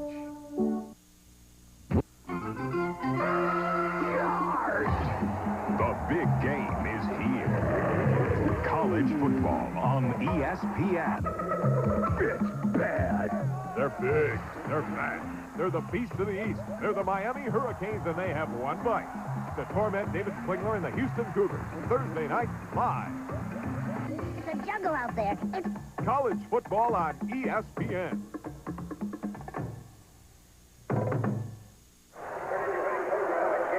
Houston and Wyoming next Thursday night. I know you're going to be down in Miami along with Mike Patrick. I think that thing just ought to be one of the best ones played all year. I think it'll be a classic football game. Two great football teams. Mike, can I give you a hint? He's going to be awfully good, but take a lunch pail, because as much as they both throw, that thing might be about 4 hours long as well. I'd hate to be an official in that one or a stat keeper.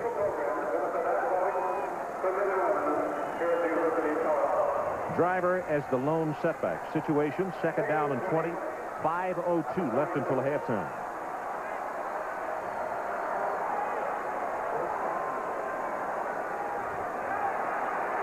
Carranzos will be sacked. Ball is loose. Beekert is the man who came flying through from the top side. And let's see who's got it. Carranzos is still down and was shaken up after the hit. Walgren, the junior right tackle from Grady, Nebraska, made the recovery. It's going to be a loss of 9. Mike Hankwitz, the defensive coordinator, is going to start bringing linebackers, start putting a little pressure on. Here comes Greg Beekert late, a delayed blitz. And Ron Woolfolk also from the blind side, number 56, made the play. Watch number 19. This is a blitz, but it's a delayed blitz. Now he comes. He didn't come right off the bat. The back's going to pick him up, but he was airborne. Very difficult to stop him at that point. Beekert and Woolfolk. Beekert, the coaches say, just has an excellent work ethic. Third down. They set the screen. It is complete in the flat and tackled at the 40-yard line, and Woolfolk is having an all-world game tonight. They started at the 36. Great field position and went backwards. Well, they have it at the 40, but it's their own 40. Good defensive, a good defensive exchange by the defense of Colorado. Darian Hagan back in the deep single safety, ready to receive this punt from Sean Fleming.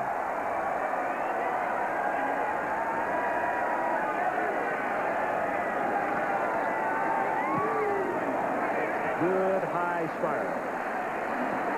Hagan all the way back to the 9.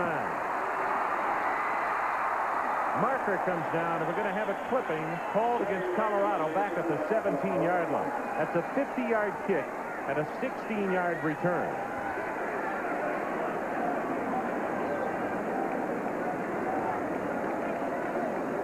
So let's wait for the call, but the flag went down right in front of the cheering section.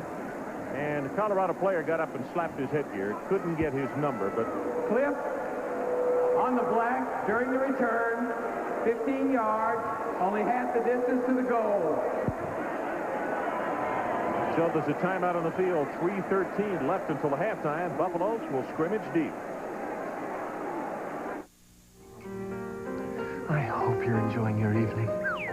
If you suffer from chronic halitosis, try Halo. Formulated... Still going. Nothing outlasts the Energizer. They keep going and going and... The worst thing about installing Heil heating and cooling systems is saying goodbye. Heil is so dependable that once I've installed one, I don't know if I'll ever see it again. And that's why I take so many pictures. Here's my latest. And if you buy a Heil system now, you can get help. 5 years of extended protection on parts and labor. Now at participating Heil dealers. Heil, you can depend on it year after year after year.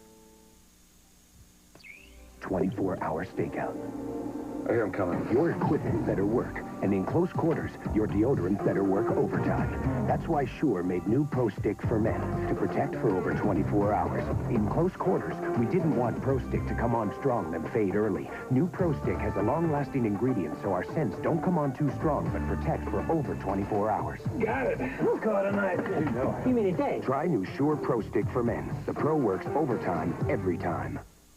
Tonight on the Adventure Channel, join explorer Marceau Soulinaire as he unlocks the mystery of the Great Barrier Reef. Still going. Nothing outlasts the Energizer. They keep going and going. Welcome back to Boulder. Ron Franklin with Mike Gottfried and Adrian Karsten. Glad to have you along on this Saturday evening. 10-3, Colorado. Big favorite in this ball game, leading by only 7. Just over 3 to play until intermission. Straight ahead with James Hill, the fullback.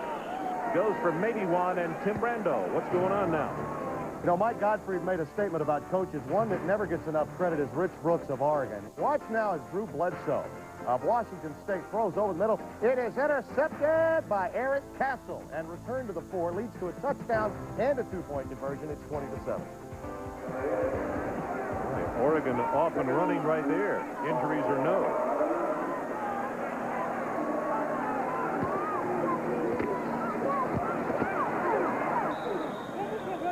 To the 16-yard line this time with Kent Ball. Again, very tough runner. Received what they call the Hale Irwin Award, given to the most promising sophomore in spring practice. Sophomore as far as books are concerned. He is a freshman in football eligibility. He was redshirted last year from Fort Morgan, Colorado.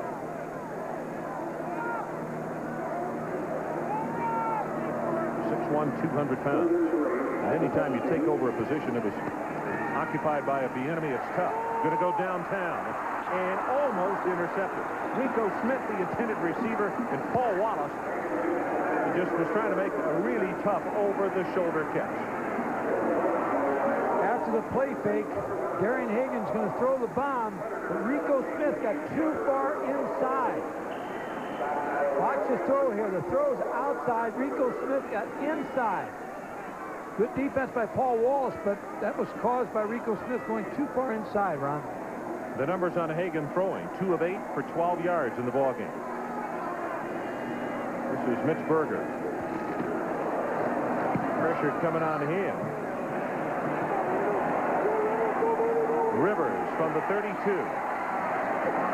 Rivers got what he could and then got out of bounds at the 44-yard line. Oh, next Thursday night, be sure to be with us when David Klingler and the Houston Cougars bring their record-setting offense into the Orange Bowl to face the always tough defense of the Miami Hurricanes. Battle of 2 of the top 10 teams in the country.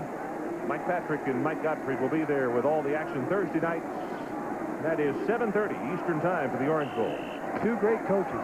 Dennis Erickson doing a great job in Miami. John Jenkins in Houston. Looking forward to seeing them both and seeing that ball game. It ought to be special.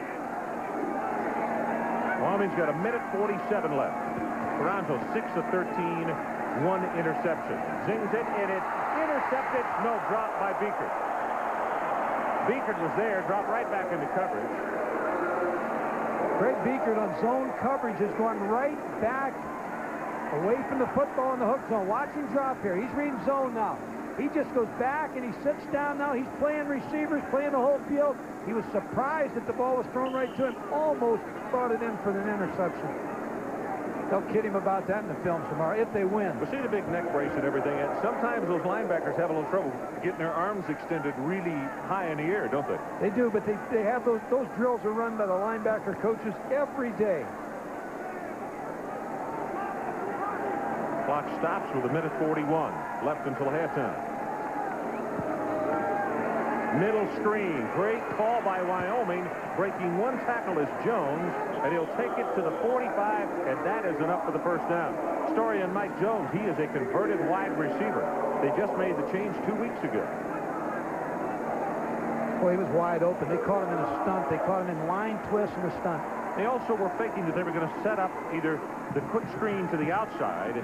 Toronto's did a great job of looking the defense off and then throwing it right back over the middle. Mike Jones is a receiver. Even though he's lined up at tight end, he's a receiver.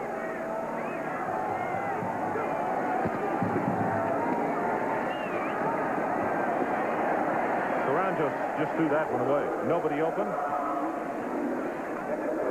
He had a quick pass on there, 5-yard route. Dion Figures moved right up, took that away. He did the smart thing. 5-year quarterback just threw the ball over his head, threw it out of bounds. 7 of 16 with 1 interception for 62 yards. Coming up next, that is for Toronto. Coming up next, the halftime report, scores and highlights. Tim Brando and Lee Corso.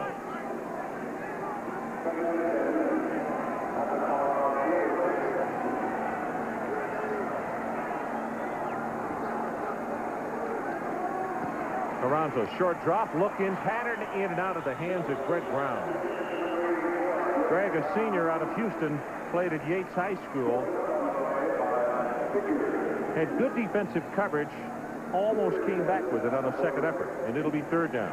Just a 3-step drop by Tom Caranzos, which is very difficult to get to him when he does a 3-step drop by the defensive line.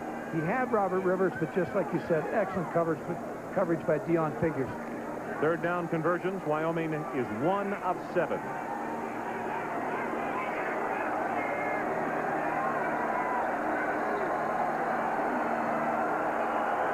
I think he wanted Pennington to move, but he didn't. Zings the pass over the middle, has it complete, and it's short of the first down. Brent Tillman, the quick look in. So they're going to spot the ball down at the 37. Is not going to have the first down. In fact, just outside the 37. And with that, Sean Fleming will trot on the field, and they're going to punt the football.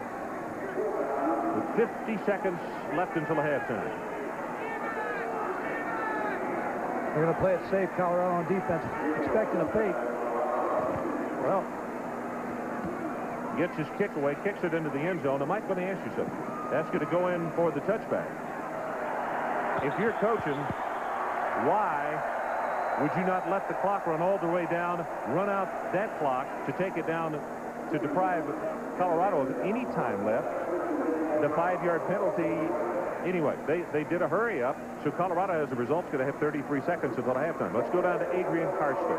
Ron, I've just come from the Colorado bench, and I'll tell you what, the guys over there are emotionless, flat-footed. Not only their defense, but their offense. They are standing around looking at each other, wondering who's responsible for all the flat-footedness out here. Now, you keep in mind that perhaps most importantly, you put Wyoming's last couple offensive drives together, they have kept Darian Hagan off the field for almost 9 minutes. Adrian, right now, there's 33 seconds left. Henry in motion as the pitch goes back to Bell, and he'll take it out across the 25 to the 26. The point I would want to make right now is a timeout being used. Eventually, Colorado is expecting to wear down the smaller Wyoming team. Now, again, Bill McCartney will have to get their attention at halftime. What Adrian's saying, they look flat to me right now. And he'll have to get some kind of, when he gets them in there at halftime, to try to get them going. But they will eventually, if they continue to play like they're playing, wear Wyoming down.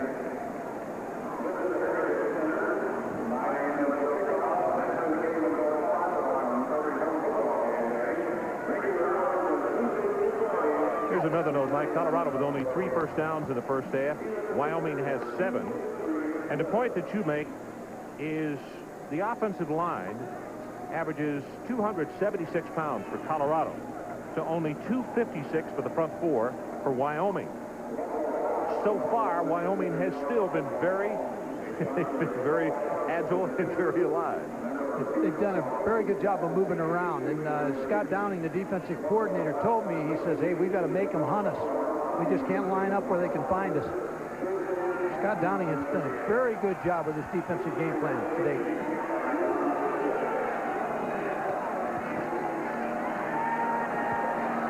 Hagan up into the pocket, fumbles the ball, and Wyoming has it at the 29-yard line. And now a flag comes in.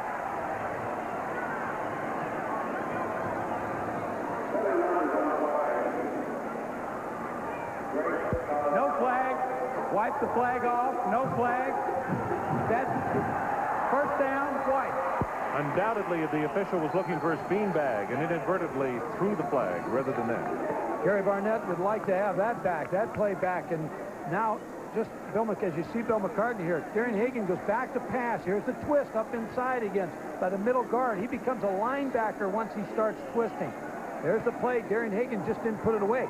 Now the key is we have 16 seconds left. Wyoming has 1 timeout left. Tallitt's made the recovery. The 195 middle linebacker. He's had an excellent first half.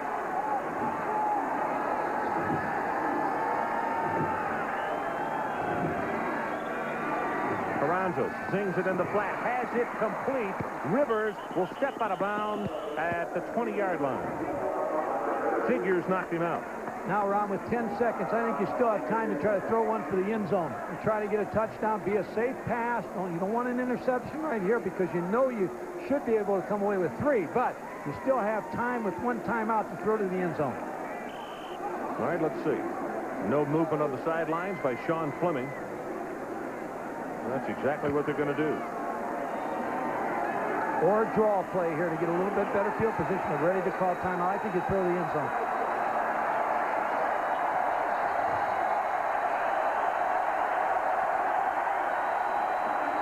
Puts it up for the end zone, and it is almost intercepted, but out of the back of the end zone, Greg Thomas, the defensive captain. So 4 seconds left until halftime, and Fleming will come on to attempt the field goal. Colorado is playing uptight on the receivers. What the Wyoming receivers are doing are crossing at the line of scrimmage. Robert Rivers came wide open on that play down the middle. He just didn't see him. So here comes Fleming with an attempt of 37 yards. He hit his one earlier tonight from 46 yards.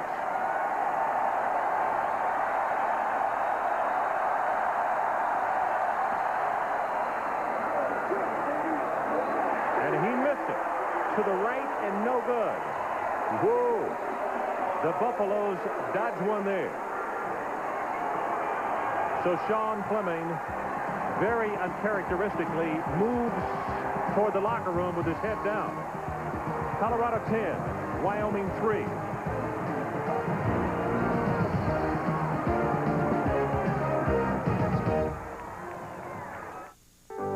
Okay, kid, you're on your own now. Oh, there'll be tough times. There's a lot of cold years ahead of you. But I know you can come through. You'll warm up just fine.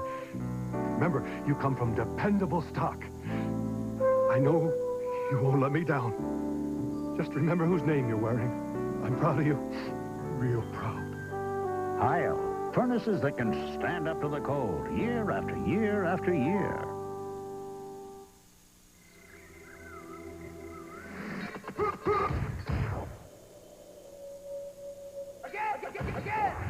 Why have the great outdoors become an indoor sport? Try Bud Dry. It's dry brewed, not watered down, to drink light yet satisfied completely. So while we may have some things inside out, refreshment isn't one of them.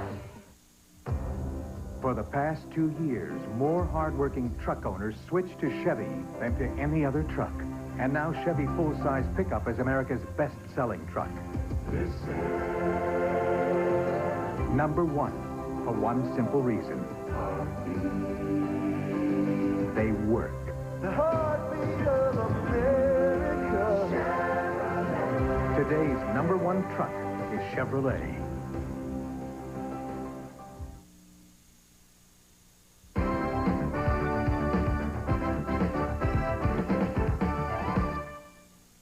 We welcome you back at halftime. Colorado doing all they can to keep Wyoming in it, but right now they lead it by 10. Tim Brando along with Lee Corso. Only one top 25 score currently underway, and that is Florida State. They are now leading Tulane 31-3. Casey Weldon has 3 touchdown passes in the game. Earlier today, the Fighting Irish of Notre Dame taking on the Hoosiers of Indiana to open their 91 campaign in South Bend. And let's show you what happened. The 2 players who were in the news were certainly in the news on the field today. Trent Green off play action. The Indiana quarterback is picked off by Demetrius DeBose. He'll go all the way for the touchdown. They led it 28-17 at the half. But Lee Corso, let's show them shaking down some thunder from the sky as Bill Mallory has to watch Rick Meyer go to work to a bruising tight end. He hits number 84, Irv Smith, right there, and watch it. He carries the men 30 yards. You got me? 30 yards. He looks like it's a bulldog in a rodeo. No, that's rodeo, Lee. Rodeo. Rodeo. It doesn't make a difference. That's an all-time NCAA record for carrying 2 guys. Wake up the echoes of Mark Bavaro, right. Notre Dame, 49-27 over Indiana. Meanwhile, Michigan, the team that they are going to play next week, in action against Boston College. For the first time, take a look at this. A touchdown toss for Glenn Foley to Keith Miller, 24 yards. BC leading 7-0. Opening kickoff for the third quarter lead. Desmond Howard, Michigan's answer to Rocket Ismail. He breaks it to the right, cuts back to the left, and it's all over. 4-2 speed. Michigan was sleepwalking, but that really woke them up, and they finally started playing Big Ten football. So they go on to win the game by a final score of 35-13. We're going to keep it in the Big Ten and show you what the Hawkeyes did today against Hawaii. Final score 53-10 as Hayden Fry's Hawkeyes get the job done. Matt Rogers 12 of 18 of 168 yards. The Buckeyes of Ohio State taking on Zona. And that's a man that knows a lot about Arizona. We're talking about John Cooper. Now take a look at this. Jeff Cothran. You say, well, Robert Smith's gone. Well, they got Carlos Snow. They got this guy deep in the depth chart, 39 yards, 31-14 Ohio State at that time. Folks, believe me, Ohio State is talented. They will push in the Big Ten race. And look at that. Binode of Ohio State, 15 rushes for 189 yards and 1 touchdown. And don't forget, you'll be able to see the Buckeyes and the Louisville Cardinals right here on ESPN, 12:30 Eastern Time, Saturday. And, of course, Howard Schnellenberger has some mending of his own offensive backfield. He lost his quarterback in the game against Tennessee you saw back on Thursday. But I think the major story coming off of those games, Lee, would have to be, do we have any questions answered about Michigan and Notre Dame going into that big classic game next week? Well, first of all, we know that Rick Meyer is the secret to Notre Dame's offense, but Notre Dame is suspect on defense. Indiana controlled the line of scrimmage and did very well against the Notre Dame defense. All right, we're going to talk about Washington and Stanford now. This is a ball club, the Washington Huskies, that will push to make the Rose Bowl again, and Don James may be in the national championship hunt. And they got a quarterback here named Billy Joe Hobart. That's right, Billy Joe, looking for Mario. Mario Bailey on the receiving end, 21-7, Washington, fourth quarter. Look at Hobart. No jumping off the Tallahatchie Bridge today. He goes to Joe Kralik, 20 yards for the touch, 28-7, Washington. And they roll on to a 42-7 victory. The Huskies won that game last year by a score of 52-16. Dennis Green's club was, as Lee Corso said, a little too big, a little too slow. We're not going to be slow in this halftime, though. We're going to continue to motor on with our score machine, and we're going to show you a guy that was a winner in College Station, then became a car dealer. Now he's winning again in Starkville, Mississippi. In today's financial climate, you need the strength and stability of the Buffalo. At Hennessy and Bulls, still going. Nothing outlasts the Energizer. They keep going and going and... In trying to make an artistic statement, one should be careful not to let one's personal aroma do the talking. In order not to offend the critics, I recommend Right Guard Sports Stick. It provides maximum protection and the freshest scents, a sublime palette of odoriferous emanations. After all, a true artiste should be remembered for his inspiration, not his perspiration. Right Guard Sports Stick. Anything less would be uncivilized. The most important part of my job as an ERA broker is helping people. Because these days, selling a house takes more than putting a sign in the front yard. It takes a commitment to service. It starts here with our exclusive ERA products and programs that help sell your house faster. It's the most comprehensive commitment in the industry. And it's our promise to give you just the kind of help you'd expect from a friend. For me, that's what helping people is all about. List your house with an ERA broker. ERA, first in service. If you wear extremely lightweight Rockport hiking boots instead of heavy hiking boots, your feet lift something like 20,000 fewer pounds every day. Rockport's all-terrain vehicles for your feet.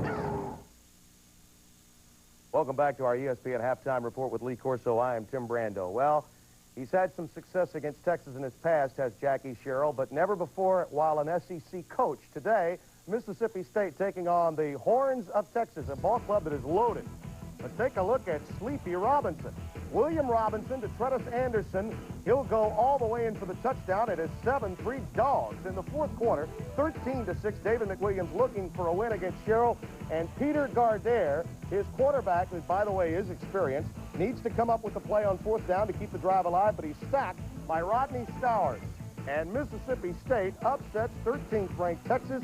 They are celebrating in Starkville. 2 key defensive stands by the Mississippi State defense. And there's no question, Lee Corso, that they will be a factor. By the way, the last time they won over a ranked team was 86. That was Rocky Felker, the predecessor, his first year. Well, you know, Jackie Sherrill is obviously a very fine football coach, but let me give you the advantage also. There's a rule of thumb in coaching that a team improves most from the opening game to the second game. This was Texas's first game. It was Mississippi's second. That's why I think they beat them. They had that first game under their belt. Let's face it, too. Winners are winners. Sherrill is that. He's always had strong defense, and he's got it again. No question. But remember one thing. That advantage was Mississippi State. All right, we're going to talk about a team that had a huge advantage earlier today to the tune of 81-0. Penn State with the most points ever of a Joe Paterno coached team, most points ever in any Penn State game, 81-0. California with Russell White, again, the Heisman candidate, 132 yards on the ground. Pulaski also had a school record 6 touchdowns over Pacific. Florida and San Jose State, 59-21. The Gators rolling along. Shane Matthews with air ball under Steve Spurrier. Alabama and Temple. This one was supposed to be a little closer. Jerry Burns got a good club, but not of the caliber of an Alabama. 41-3. Saran Stacy, a couple of touchdown runs, 18 for 95 for him today. Now, Alabama will be taking on Florida next week in the Southeastern Conference. It is prime time on ESPN next week. The Clemson Tigers always win big early, but they always play Division I AA opponents early. Over Appalachian State, out of the Southern Conference. Nebraska, talk about teams that schedule light early. How about Tom Osborne's group? 59-28 the final. Syracuse is tough, and it was the Italian Open today. Paul Pasqualoni and Jerry DiNardo making their debuts at the respective schools, and Syracuse comes with the win, 37-10. We had the U.S. Open at Flushing, New York, and you had the Italian Open at the Carrier Dome. Stay with us. We will be back with much more in our ESPN Halftime Report. Right now, Colorado a bit sluggish, but Darian Hagan can always be a difference. They lead at 10-3 at the intermission. It's 10-0, actually. 10-0, folks. The 91 invoice sale is here. Roebuck Parkway Dodge is having a 91 invoice sale. These brand new Dodge cars and trucks must go to make room for the 92s. Every new Dodge Dakota pickup specially tagged at invoice. Full-size truck specially tagged at invoice. Even Dodge Daytona specially tagged at invoice. Everything must go to make room for the 92s. The 91 invoice sale going on now at Roebuck Parkway Dodge. You only have to give a little to get a lot at Roebuck Parkway Dodge. You only have to give a little to get us to give a lot. Most feet are born perfect. They should stay that way. Where can you moms shop to ensure the proper fit and comfort of your child? Neat Feet in Gardendale. And you'll love this. Neat Feet carries the top line of children's shoes for you moms who are particular when choosing shoes for your child. We are the children's shoe specialists, and we keep records on growth and progress. Come see why more moms trust Neat Feet for style and fit, and why kids love it too. Because we believe little feet are neat feet. University of Wyoming. Aren't they just a bunch of cowboys?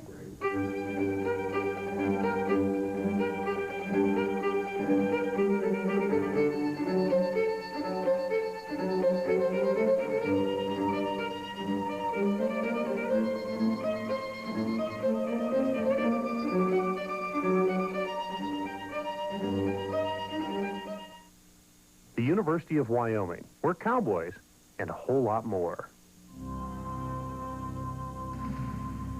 Come on, guys, pick it up. A lot of us like to go run in the mountains real early in the morning. The teachers I've had at the University of Colorado all have one thing in common. They're extremely committed to their field. They have so much energy and want to pass that on to their students. I know in my environmental studies classes, it's great to have an impact on undergraduates. All right. Quickly, let me correct myself. It is 10-3 right now at the half, folks. So error, Brando on the Chesterfield scoreboard. Now back to more scores. SMU and Arkansas. Quality football at SMU since 1989. They lead Arkansas 3-0 that game in the second quarter. Baylor and Texas El Paso now 14-0. Grant Taft will push in the Southwest Conference. TCU leading New Mexico. Jim Wacker's group now up 24-0 in the second quarter. Texas Tech leading Fullerton State. That score now is 20-7 in the second quarter. Jamie Gill of Texas Tech, a couple of touchdown passes in that game. Mississippi taking on Memphis State. This is not surprising because Memphis State is really playing on a neutral site against Mississippi. It's so very close to Oxford in Memphis at the Liberty Bowl. Tulsa taking on Oklahoma State. It is now 13-0. T.J. Rubley is a name that you need to remember, the quarterback for Dave Rader's group. He was injured a year ago. Kansas State is taking on Indiana State. That game now at the half. It is 14-7 in that ball game. Kansas is playing Toledo, 14-7 also at the half. Tony Sand, 10 rushes for 90 yards in that game and 1 touchdown. Ball State is taking on Navy. It is now a 21-10 score in that ball game in the third quarter. Corey Coombe, 60-yard touchdown run and a 2-yard touchdown run in that ball game.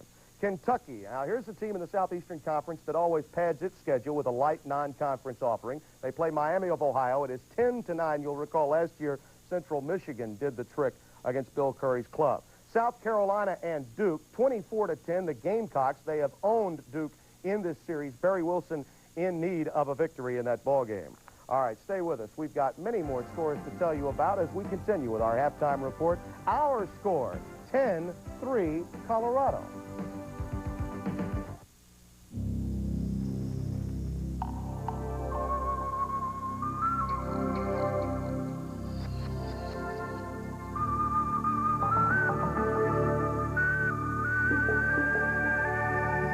Some men would rather live their lives sheltered in the harbor, and some would rather sail into life with the unmistakable scent of Old Spice. Clean, true, and classic. Old Spice, one of the legends of the sea.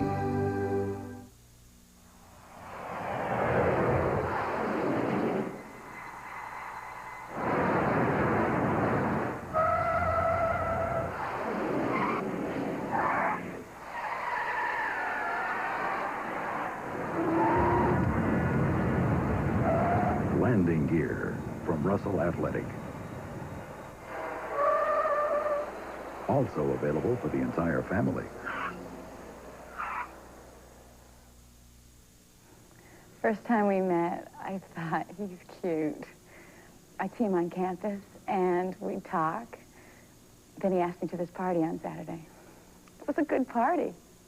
But after he'd been drinking a while, he was out of control. And people are looking at me like, you're with this guy? I had someone else drive me home.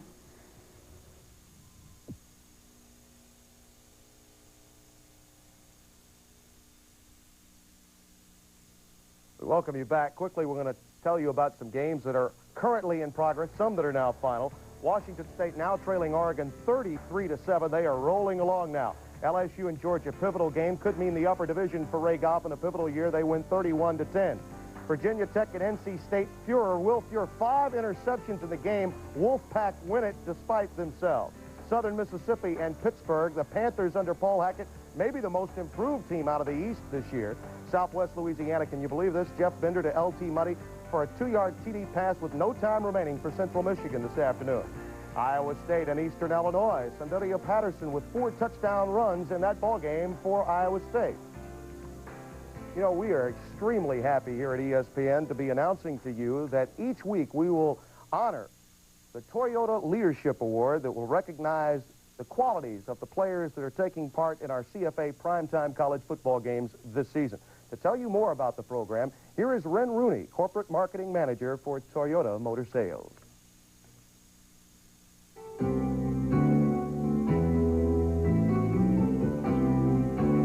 Starting in 1985, we developed the Toyota Leadership Award. Each week, coaches and faculty members select a player who best exemplifies outstanding leadership in the classroom, in his community, and on the football field. We are extremely proud of all the past 229 winners. This group of dedicated athletes gives inspiration to all young people to reach their potential. 20% of our past winners have gone on to graduate school with degrees in law, medicine, and business, and are turning that on-field achievement into off-field success. Nearly 1/4 of these athletes have become professional football players. Quarterback Jim Everett of the Los Angeles Rams, safety Steve Atwater of the Denver Broncos, and quarterback Steve Walsh of the New Orleans Saints. Not only are these individuals leaders in their chosen profession, they remained active in their communities. Over 50 leadership winners speak to the youth of America about saying no to drugs and the importance of staying in school. Their time spent in community service includes helping those less fortunate with Special Olympics and the Big Brothers program. We at Toyota feel it is important to recognize the hard work and dedication that goes into being a leader. That's why we created the Toyota Leadership Award. Each week, we will contribute $1,000 to the General Scholarship Fund of each winter school. On January 1st, we will feature the 1991 Toyota Leader of the Year during ESPN's telecast of the Peach Bowl. Toyota will donate an additional $10,000 to the school's general scholarship fund to the winner. So far, Toyota has donated over $400,000 to scholarship funds at universities throughout the country. We are pleased to team up with ESPN in announcing the Toyota Leadership Program and look forward to a great college football season. Tea Time Golf and Repair wants you to play the best you can. That's why we take time to help you make the right equipment choice. Tea Time Golf and Repair, Pro-Line clubs, shoes, and accessories. Tea Time Golf, Centerpoint Road, Centerpoint. You think selling domestic cars is easy? It says right here, those Alabama Honda Connection guys are offering 7.9% financing on every Civic, CRX, Accord, and Prelude. 7.9% financing on every Honda. Days like this, it's enough to make me want to get out of this business and raise chinchillas with my brother-in-law. No. Your Alabama Honda Connection dealers, Burke, Royal, Bonnet, Tameron, Townsend, Sarah. At Tea Time Golf and Repair, helping you get the most out of your game is our business. Let us help you make the right equipment choice. Tea Time Golf and Repair, Pro-Line equipment sold by golfers who love the game just like you. Tea Time Golf and Repair, Centerpoint Road, Centerpoint.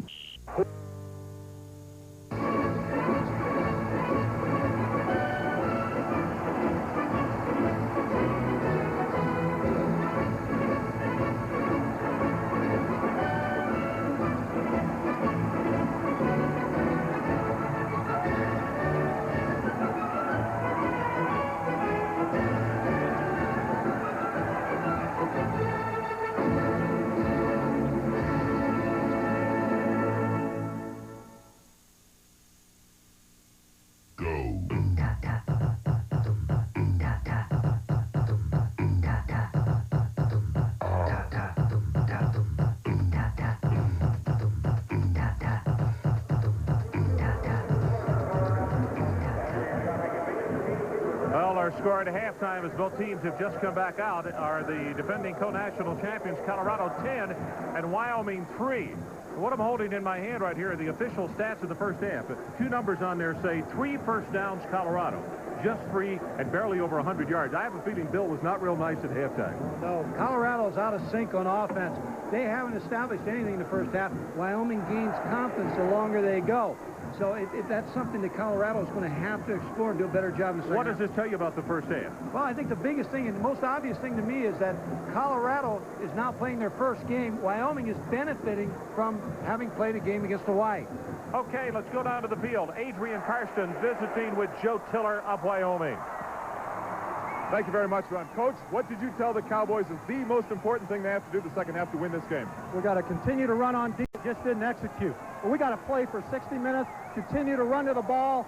We're going against a team that's more talented, but we got to play on.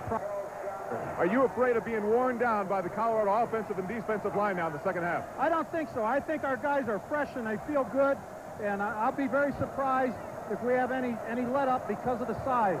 Coach, thank you very much, Coach. Ron? Thanks, Adrian. Well, we're going to see. Now the lights are taking effect as the sun is about to go behind the Rocky Mountains to the west of us. And Wyoming will kick it off. Charles Johnson is back deep for the Buffaloes. Ted Johnson on the return, and he takes it, check it, Chris Hudson, and he takes it out to the 25-yard line. Now, Ron, look for Colorado to get back to their offense. Pull back, dive, option, pitch, play action, pass. Darren Hagan comes out, 107 total yards in the first half. But the other number that you pointed out was the fact they don't even have 20 yards passing. 2 for 8. He's been high on every one of his throws in the first half. They go with the running play. Matt Bell will take it for a couple. That's about it. What Wyoming is doing on defense is continuing to move. They're light. They know they have an offensive line except for Jay Lewinberg, the center, that's very young, and this is their first time out. So if they feel like they can cause them some problems with the movement, and they really have caused them problems. Westbrook checks into the lineup as Kent Paul will go out. Probably my other surprise is we thought that Sean Brown, the tight end, would be more of the offense in this ballgame. Hasn't been so far. Hit in the backfield and knocked down for a loss is Bell, and that's Muma. Ty Muma from the strong safety position. Colorado went to a two tight end offense now to try to balance up the front, try to get him from moving. Here's the toss sweep, and Ty Muma, you'll see him come up, just make a shoestring tackle, and again, good support, run support by the secondary. So now it's third down, and with the loss in the play, the line to make for the Buffaloes is the 35.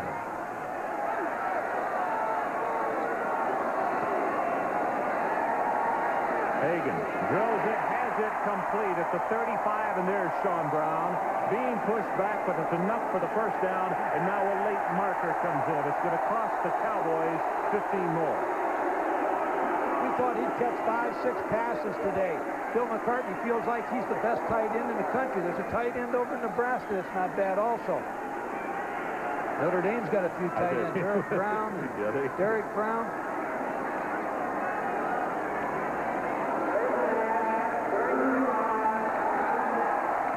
So they're going to say incidental, 5 yards rather than 15.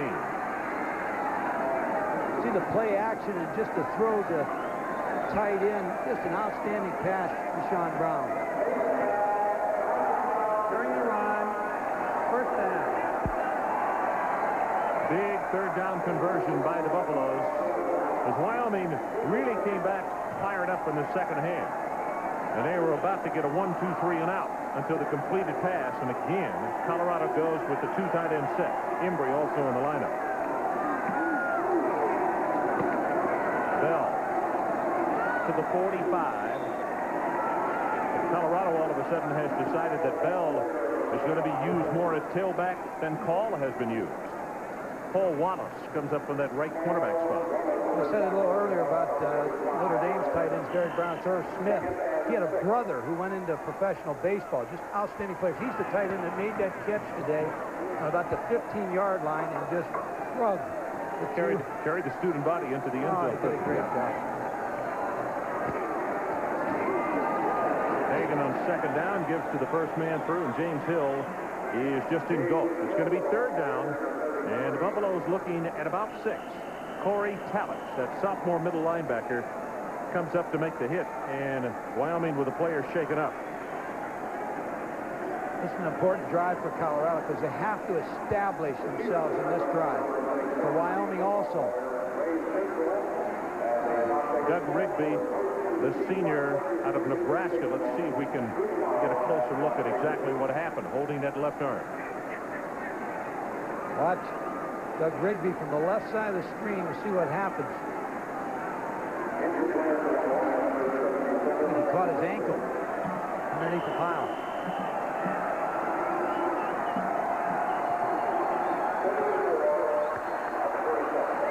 On third down, a hit in the backfield. Ball is loose, and Wyoming has recovered at the 44-yard line.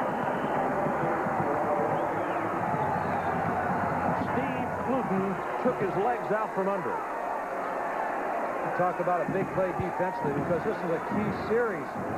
Steve Cluton, we'll see the ball being handed off to Matt Bell, but look at Steve Cluton comes in the backfield before he was able to get to the line of scrimmage. Patrick Glass, number 3, recovers the football. They're just getting too much penetration against that young offensive line of Colorado. Now back in the first half, the last time that the Cowboys had the football, they had it inside the Buffalo's 40-yard line. They wound up being pushed almost back to their own 35. It is imperative right here they pick up a couple of first downs. This is the strength of the Colorado team, this defense. Until this offense starts to come along, this defense has to carry them. 3 wide receivers go to the left. And they go with the draw play and a big opening, and Driver will take it down to the 31-yard line. Eric Hamilton made a big tackle as Wyoming got them spread out all over the field. Colorado's trying to play with the nickel and dime defensive backs, which means they only have 5-6 people in the box. Here's the twist again. Sometimes when you twist, you go the wrong way and you get cut off, and that's what happened on that particular play, and Driver was able to gain good yardage. Roseborough is down. senior left tackle, as you get one more look at it. The Dwight Driver just keeps his legs pumping. He is an outstanding back. Here's the situation. With Roseboro down, Quentin Skinner was injured in the first half, so this is two starters in the offensive front that Wyoming is going to be playing without right now, and they've already been decimated by injury. So let's take a break.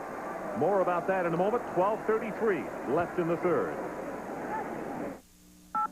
I couldn't wait to call in my Toyota story. I play hard in the outdoors, so I need a truck that I can depend on to get me there. My Toyota's got 123,876 miles on it and still plays as hard as I do.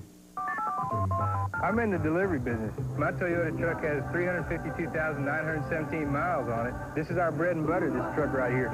If it's not running, I don't go to work, and we don't make any money that day. I love what you do for me, Toyota. Get up. Get out.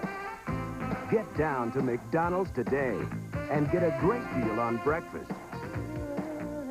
A sausage biscuit's just 79 cents. And our new breakfast burritos just 99 cents. So get with it. Get more breakfast for your money. Get down to McDonald's today. McDonald's today. It begins at dawn. They've come for you. And they want what you have. It's your bed, your Serta Perfect Sleeper. But it's the most comfortable spot in the house.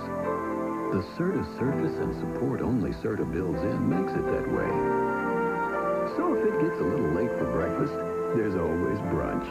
Is it any wonder people are saying, I want my Serta? Welcome back. Very big series for Wyoming. They have a first down at the Colorado 31. Little counteraction. Hit in the backfield, and Leonard Renfro just devoured the ball carrier. Dwight Driver had no place to go. Well, they went to the tailback counter, which takes a little bit longer. You see the jab step? Nobody blocks Leonard Renfro. He comes down inside, was able to get Dwight Driver before he even gets started. Watch Leonard Renfro. Watch him. There's no one blocking him. A missed blocking assignment. He's just able to run in and make the tackle. By the way, the last 5 Wyoming drives have started in Colorado territory, but they have only one field goal to show for it.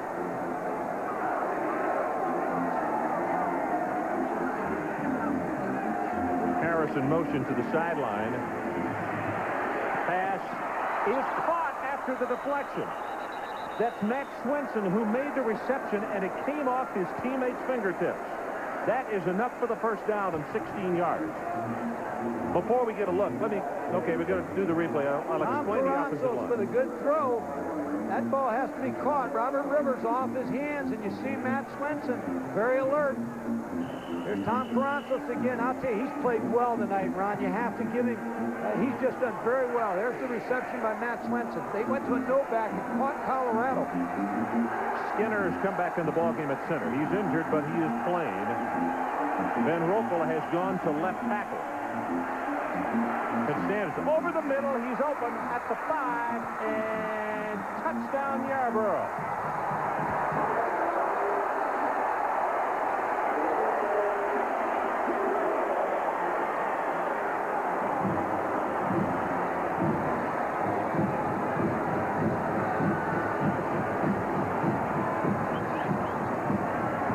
We said Wyoming came back extremely fired up in the second half, and Michael, they are within an extra point of tying this football game. Tom Caranzos has thrown for a lot of yards in the WAC. He is having an excellent night, but they have Colorado confused a little bit.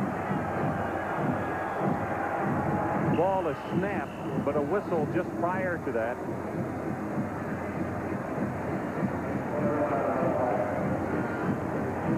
Okay, let's see what the call is here. Going to be procedure against Wyoming. There's Tom Caranzos. He gets a crossing route. Just to see the defensive backs of Colorado got tangled again. When you play man coverage a lot of times and you have crossing routes, Colorado defenders collided. One fell down. That's why he was so wide open. Sean Fleming We'll kick this one from the 15.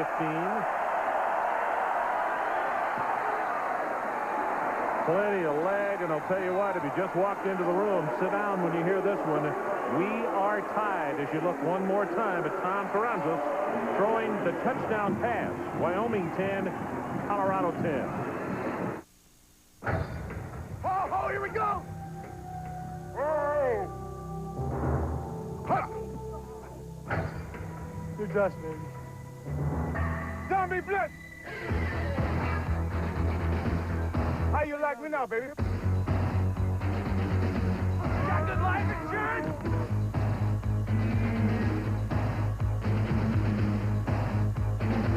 Call 911! Wally Cleaver's dad was always chewing him out about having respect for money. Another thing, Wally, you've got to start having a little respect for money. See what I mean? Ward Cleaver would have loved the Toyota Camry, because now you can save up to $900 on Camry LE's extra value package of options. There are factory-to-dealer incentives, too. If I know Beaver, he would have been the first one to pocket that money. Do I get to keep the money? Well, of course.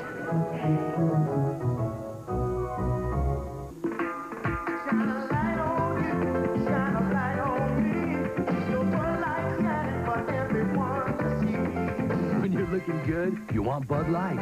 The clean, fresh taste won't fill you up and never lets you down. You got it, you feel it, you know you got it right. Everything else is just a light. Keep your own light shining. Everything else is just a light. You got it down. Everything else is just a light. ESPN's presentation of CFA football, Wyoming versus Colorado, is being brought to you by your Toyota dealers and their quality line of cars and trucks. Toyota, I love what you do for me. And by Levi's, 505 and 540 jeans for men. Mike, it was an excellent job, and let's go back and give credit again. We mentioned that the big left tackle, Roseborough, was injured, had to go out. So Kirk Van Roekel came from left guard. He moved him outside to tackle. Cody Kelly, who's only a sophomore from Glendive, Montana, came in. And those folks right there are down here from Laramie, Wyoming.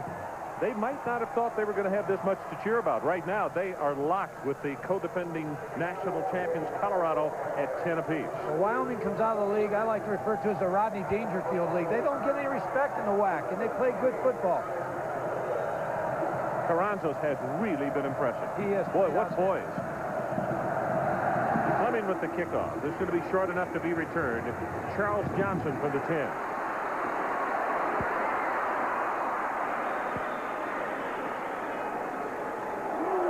Brings it out to the 30-yard line. Now, Mike, let's talk a little bit about the Colorado offense and what is not happening right for the Buffaloes. Why? Well, I think the offensive line is confused by the Wyoming defense. They've confused them inside with movement, twists, tilts.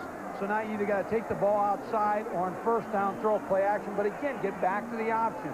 This is that movement that you talked about early on in the telecast. Is anything to confuse. Hagan with the deep draw play. Bell reverses it, has 5, has 10, first down at the 40-yard line. Pat Glass will make the stop. Don't forget, coming up Thursday night of next week, and it should be some kind of battle. Down at the Orange Bowl, it is Houston at David Klingler taking on the Miami Hurricanes. Mike Patrick and Mike Gottfried will be down there for a 7:30 Eastern Time kickoff. I'm so excited about that game, I'm just leaving from here. You're not joking, you really are. No, I'm going right down. Charles Johnson comes back into the lineup. Rico Smith goes out. Mark Henry is the man at the top of your screen, wide to the right and now in motion. He has the crackback block on the pitch, and flags go everywhere because of his block. Play was knocked down for no gain, but that's what 2 markers came for. They got him on a clip. Came in and hit him low. Cracked him and caught him low and from behind. What I think Colorado has to do right now, Darian Hagan has to be the person to carry this offense. He's the veteran. He has to do it through the air and carrying the football. It's all on this man's shoulders right now to get this offense moving. Got a young offensive line, young tailback.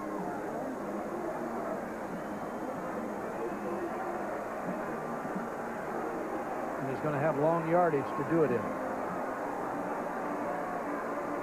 Discussion continues as they talk it over with Doug Rigby. And, of course, Rigby went out with that. I think he got a stinger on his shoulder. We're glad to see that he is back out there, number 77. You think in the state of Wyoming right now they're glued to their TV sets? Yeah, but imagine in Laramie, because they are, because they were terrible. Against the offense, 15 yards, repeat first down. See, Ron, he can come in high, but he can't go below the waist. And that's what I was talking about. The reason I called it, a crack, and that's what he did. Back to my point, they were terribly disappointed. In fact, the coaching staff talked this week that they just didn't know what happened to their Wyoming football team last week. They thought they were better prepared than they showed against Hawaii. Doesn't surprise me. Hawaii's a pretty good football team. I know they got beaten badly by Iowa today, but transition year. New coach, new staff, takes a while. Situation here. First down, 25. The line to make is midfield. Hagan over the middle, wide open is Sean Brown, the tight end, and he takes it all the way out to the 42. 18 yards on the pass play. It's a good call by Gary Barnett, the offensive coordinator. Darian Hagan, again, he's got to carry the load. Sean Brown with his second catch, number 87, 6'2", 245. He's open over the middle. They're playing a lot of two-deep coverage, so the tight end will be the player to go to. Very strong. In fact, most think that he should be the all Big 8 tight end. But as you said, Nebraska's got a gentleman who's going to rival him. Draw play to Bell. Hurdles the tackler, and they have the first down just like that in 2 plays. Ball came loose, but he was down. Glass coming again from his free safety position to make the stop. Watch the linebacker step up to meet the draw. Good block by number 33, James Hill, which sprung Matt Bell on the draw. Good mix now in the offense. Pass, draw. What you like to do is inside-outside pass. Just keep them off balance.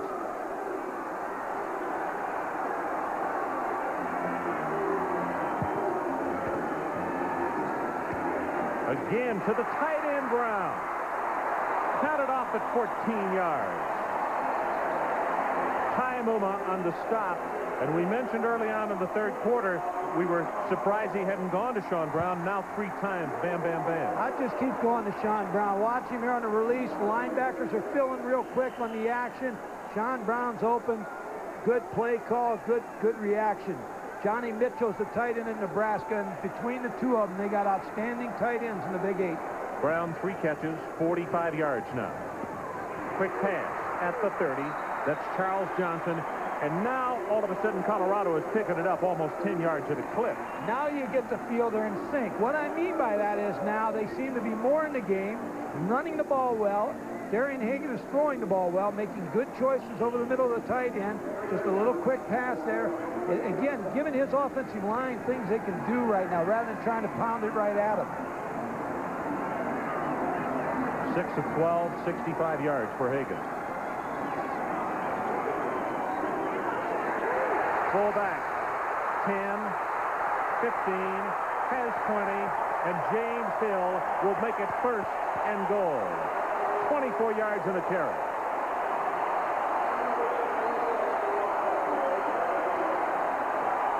Watch what happens to the Wyoming defense. Here's the action, and everybody overruns the play. It allowed James Hill then a missed tackle in the secondary. You get a little tired when you've been on the field this long, and you get a little lazy making tackles.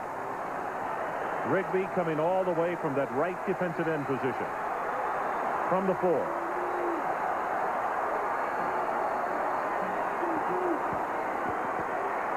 Bell to the 1.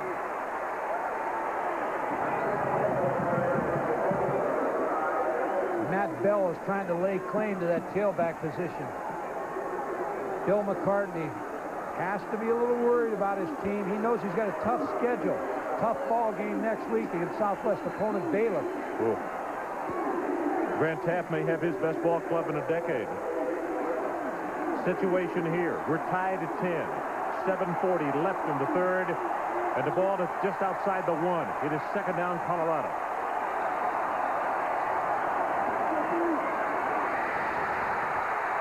James Hill.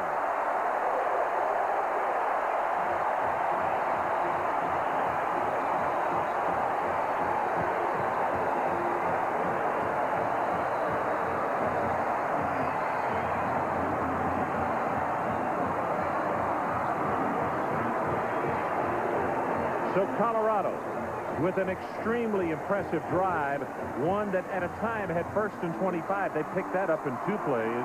And with the extra point, which has been blocked, they lead by 6 points. That's Paul Wallace, who came through to block it. So let's go back and look one more time at the replay. Paul Wallace came off the corner on the left side. He's just unblocked. Here you see the touchdown run first, James Hill. Just a good surge. I think what you're seeing right now is a defense of Wyoming is starting to wear out. And the offensive line starting to block on some plays that they're having some success. Again, a good run by James Hill to get the touchdown. Lewinberg and Clint Moore blocking on the play. Lewinberg, of course, the senior All-American. He's out of Kirkwood, Missouri. 6'3", 265 pounds. He's graduated. He's in graduate school, and the coaches say, you bet he is wonderful to have. He's like having another coach on the staff. Let's go down to Adrian Karsten for a follow-up. Adrian. Well, Ron, from the MVP of the Orange Bowl last year to working with ESPN, Charles Johnson, what happened on this last drive? All of a sudden, Colorado came alive. What are they doing differently? Well, they changed the passing scheme a little bit. We had gone away from running passes off of the option and just taking 5-step drops and reading little seams in the zone, 8-yard pops. Charles, earlier today on game day, you were talking about that brotherhood that you miss out here. How difficult is that going to replace, and how much you missing this right now? I miss it very much, and it's very difficult to replace. I mean, not very arenas do you get in a situation where, through adversity and good times, that you have the same friends. Looking forward to a job in television, maybe? I'll see. Good luck in law school. Ron. Okay, thanks very much. Decided to turn down his senior year. I hope you saw that story this morning on game day, saying that academics were that important to him after being the MVP in the Orange Bowl. Had a year left, and to wrap it up in December, then go to law school. And again, this kickoff out of the back of the end zone is Timmy Brando. What is brewing right now? Oh, do I have some shockers for you and Mike, Ron? Take a look at this. Tulsa, they went 3-8 last year. They're already 2-0 this year. They beat Oklahoma State 13-7. SMU, Tom Rossley in his debut. Forrest Gregg's now the AD. They're leading 3-0 over Arkansas. 79 total yards for the Hogs in this game. Wow. I don't know which one surprises me more. It's easier right now. I don't say it's easy. I shouldn't say that. But it was more difficult to build a program 10 years ago. With a scholarship reduction, you have a chance now. Quick out pass. Out just shy of the 30-yard line.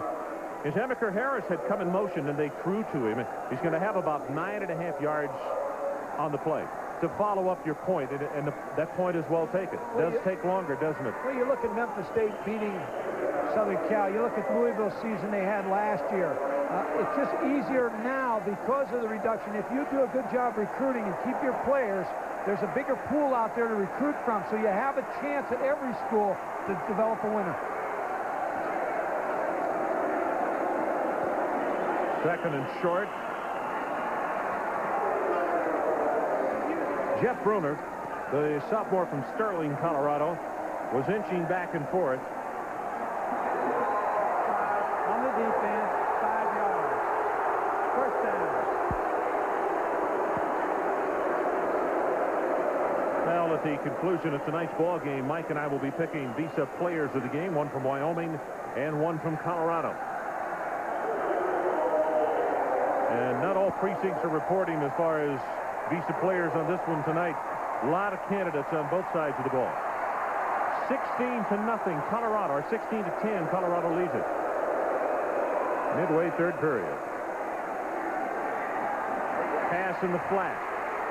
Rivers turns the corner, and that's what I was talking about off the top of the telecast. They just want to get him the football someplace to get one-on-one, and he's quick enough to break it. Against man coverage, underneath man coverage. Watch the motion, man. Come in. Watch the pick right here. There's the pick. Robert Rivers gets the ball. Now he has to make somebody miss. There's the miss and picks up good yardage. Ronnie Bradford ran by him. You know, the difficult thing and also what could be dangerous about that play, the way they throw it, it's away from the line of scrimmage. If he drops it, that's a fumble, Mike. It is, Rod. I tell you, something that looms big now is that missed extra point. You're right. 2nd and inches. Straight ahead with the running play. They have the first down +3. White driver.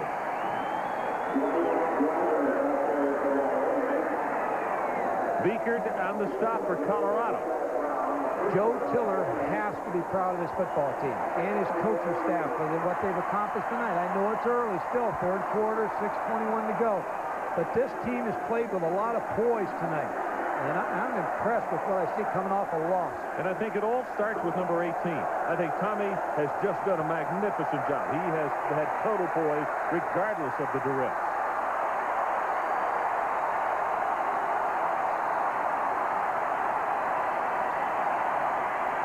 They fake the draw. Great ball handling. Looking long.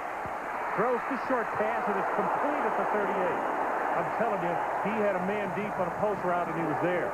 Right now, 16-yard boy is coming back saying, brother, if you could have found me, it was 6. Tom Franco says, I'm running for my life. But Tom Franco does a very good job faking the football here to the tailback. Look at that. Look at the draw that he has on the defense. Now he's looking for somebody open in the flat. The tight end came open late, but now Robert Rivers, who's a threat, just can't grab it right away, but makes the catch for a good yardage.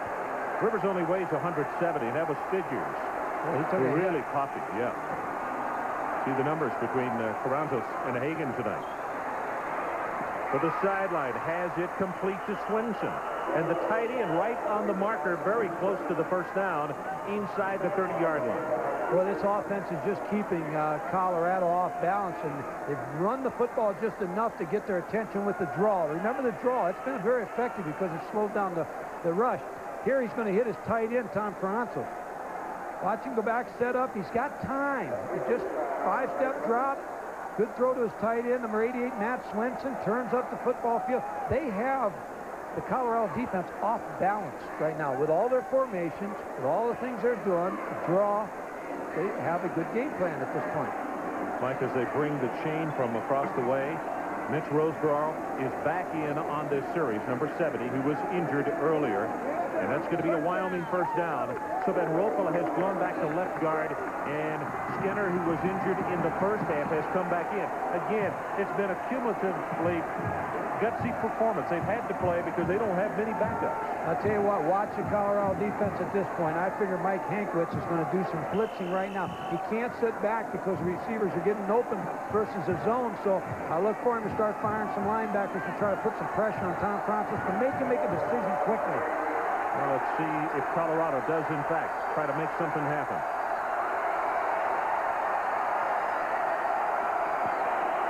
Blitz from the outside. Carranzo's going to be caught from behind, and that's Jeff Groner. There's Hankwitz. Mike, the defensive coordinator, and that is the 5th sack by Colorado in this ballgame. Well, Mike Hankwitz did just that. He sent Chris Hudson on a weak corner fire. He knows he has to put pressure on Tom Francis to try to get him moving around just a little. Fire. You bring the corner off the side. You look at the corner when you line up and you think he's in pass coverage, and all of a sudden, off the inside receiver, you see where 47's lined up. He just fired in after Tom Francis. I figure he'll come after him again. 2nd and 3, and there they go. And they run the reverse.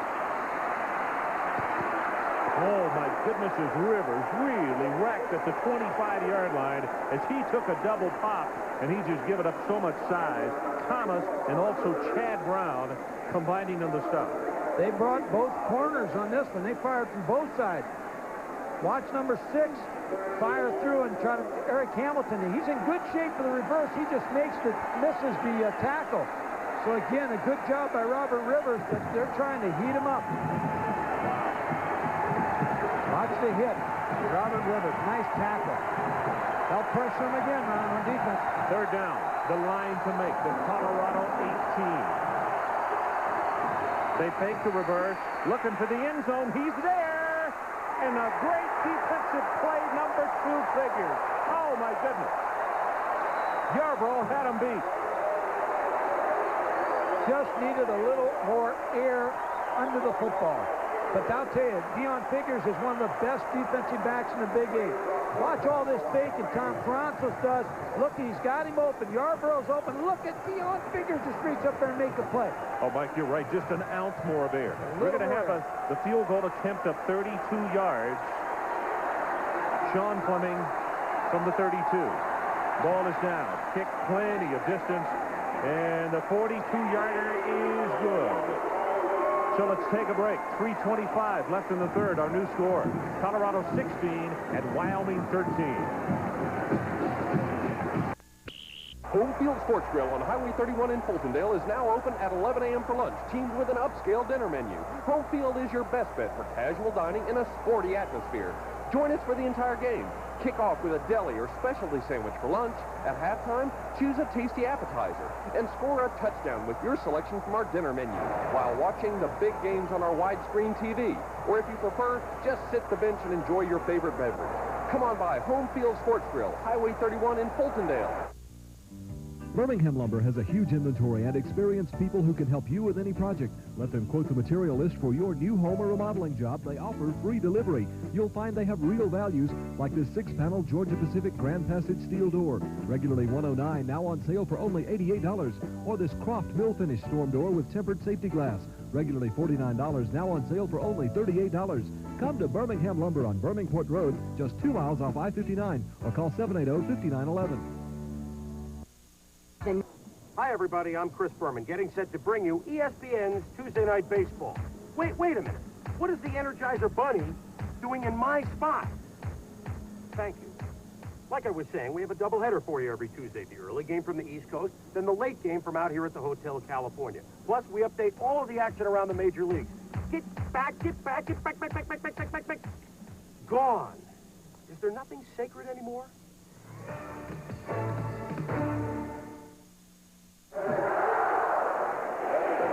Well, our Toyota Leadership Award winners are for Wyoming, Quentin Skinner. He's a graduate student, carries a 3.2 GPA in range management. He's a spokesman on drug and alcoholism in Laramie. And for Colorado, it's Jay Lewinberg, who is also a graduate student. He's from Kirkwood, Missouri. Jay is a diabetic, and he speaks at schools to children with diabetes, as well as being a volunteer in the Say No to Drugs program. Also is active in the Special Olympics. Toyota, proud to donate $1,000 to each school general scholarship fund for academic excellence and community service. We're talking to Tom Caranzos, Ron, and I know Tom probably is down because he knew if he just put a little bit more on that football, he'd have a touchdown. Well, this is what he's done since the first quarter. Only 2 of 7 then. But since then, 12 of 19 and 128 yards. Line drive on the kickoff to Charles Johnson. At the 30, now the 31, it is ridden out of bounds. Iowa winning big over Hawaii today. Alabama rolls. We'll have them next week against Florida.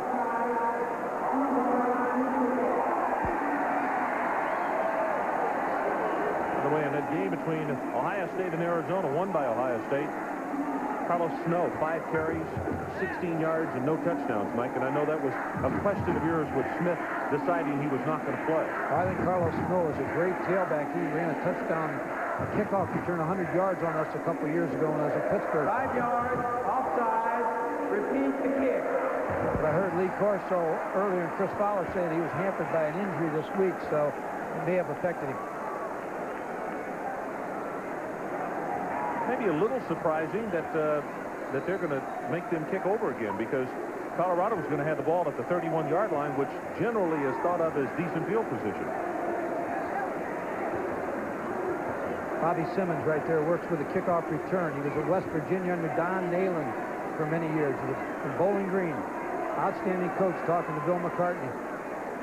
Here come the special teams. It also gives us an opportunity. I mentioned the Alabama game next week down to Florida. That's a week from tonight. So, wow, when you look at that schedule on Thursday and Saturday, the games that are going to be on the primetime games on Thursday, Houston at Miami, and then on Saturday night, Mike, Alabama at Florida. I'm with you. I'm kind of excited. 8 o'clock Eastern time on that Miami game on Thursday.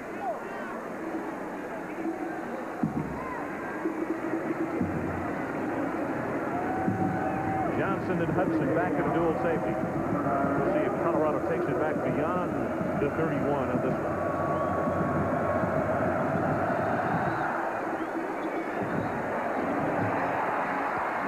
Johnson. Yeah, he's going to get an extra 5 yards, just what the penalty was. Coaches knew exactly what they were doing. Achima on the stop for Wyoming. You can really hear that contact down on the field. Here's the situation, in case you have just joined us. Colorado 16, Wyoming 13. We were tied at 10. Then Colorado came back with an extremely impressive drive in the second half. In fact, the drive where they hit the tight end 3 different times for 45 yards, then scored the touchdown. Part of the drive also, they had a 1st and 25, and he picked it up in just 2 plays. Hagan rolls, has it incomplete. Rico Smith is the man he wanted at the 50. Let's go down to Adrian Karsten. Adrian, what do you have for us? Well, Ron, I just spoke with the Wyoming team physician. The injury to Tom Carranza is really kind of a non-injury. He's taken a couple of hard hits. They're massaging the back of his neck. They say it's no particular stinger, no problem with his right shoulder. They say he's ready to go, and we'll go in just a moment. Tom Carranza has had a really outstanding ball game, and you can see why he holds so many Wyoming passing records. Hagan now 6 of 13 throwing, 65 yards, and for the first time tonight, he is going to be sacked. As Rigby, bid number 77, the senior from Crete, Nebraska, comes through to make the stop, and that's back around the 26-yard line. Very deep drop by Darren Hagan there, and there just was nothing there. Doug Rigby did a great job of coming up and beating the offensive tackle. Crete, Nebraska. How he escaped on to the University of Nebraska.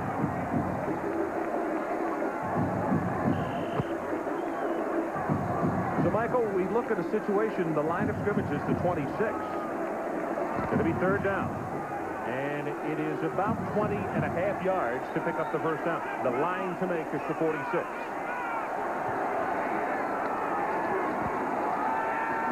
Hagan, deep set, deep over the middle. Knocked away. Nice defensive play on the part of number 19, Ty Moma. Put the fullback in the wing set and took him down the middle of the field. Watch Darren Hagan setting up. He's looking for James Hill, number 33. Ty Muma, he's open, but Ty Muma comes back late with a good defensive play. Robert Rivers is the deep man. The national champions are being pushed. They really are. Berger has had an excellent night, an average of 45 per boot, and he almost took too much time on that one. Oh, and here's a mistake right here. Rivers did not come up and field the ball, and it cost him 10, if not close to 15 yards. Let's go to Timmy Brando for another update. Tim, what do you have now? Ron, we can't forget about number 1, and Casey Weldon, certainly a Heisman candidate. He had 3 touchdowns, 20 of 28 for 249 yards against Tulane, 38-11. They get Western Michigan next week, and then Michigan. There is a difference. You know, Tim, one point should be made, though. The place that Bobby Bowden has had so many problems in the last 3 years has been those first couple of ball games, and they have taken care of business early this year. They have not let anybody slip up on them.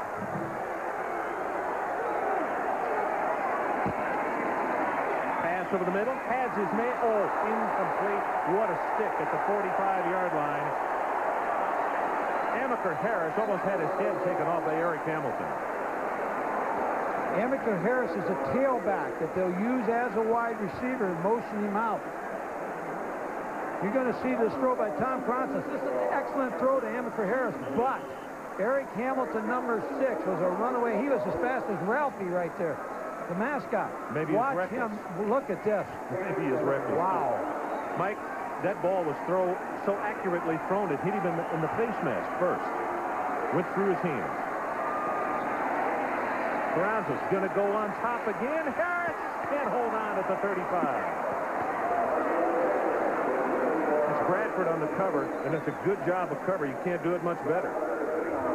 Watch this throw. It's going to come right into your living room. They're making Amaker Harris. They're moving him outside and running him away from the starting corners.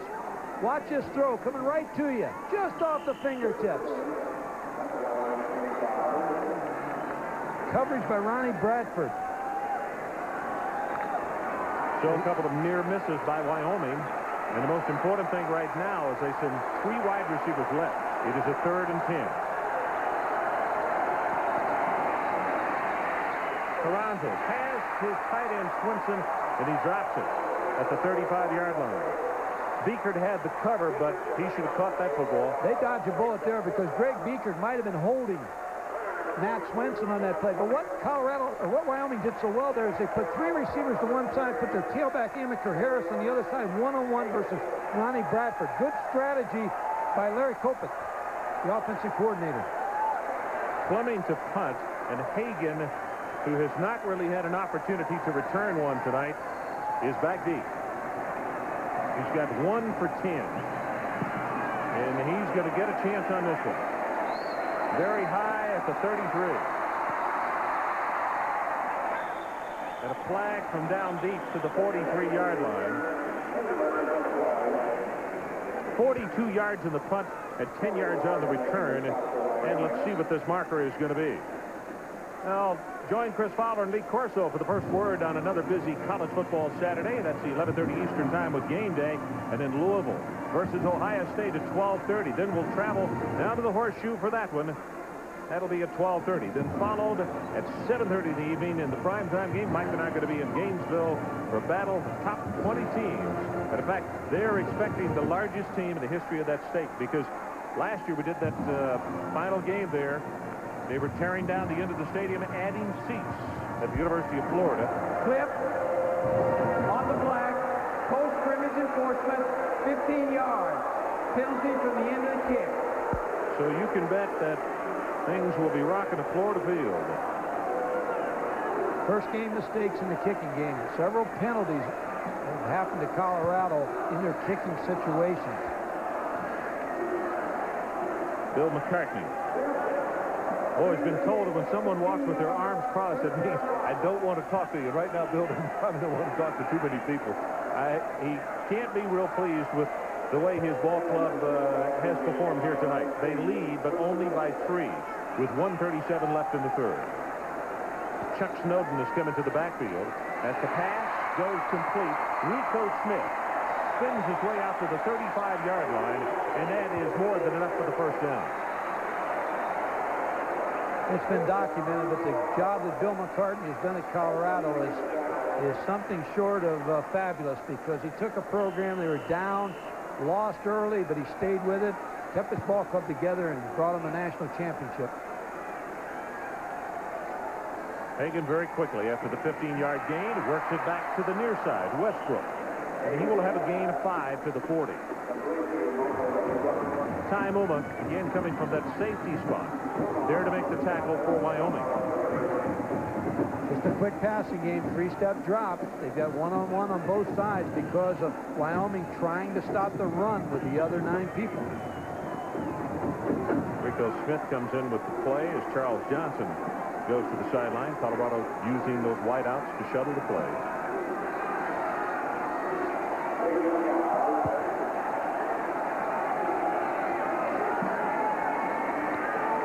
Draw.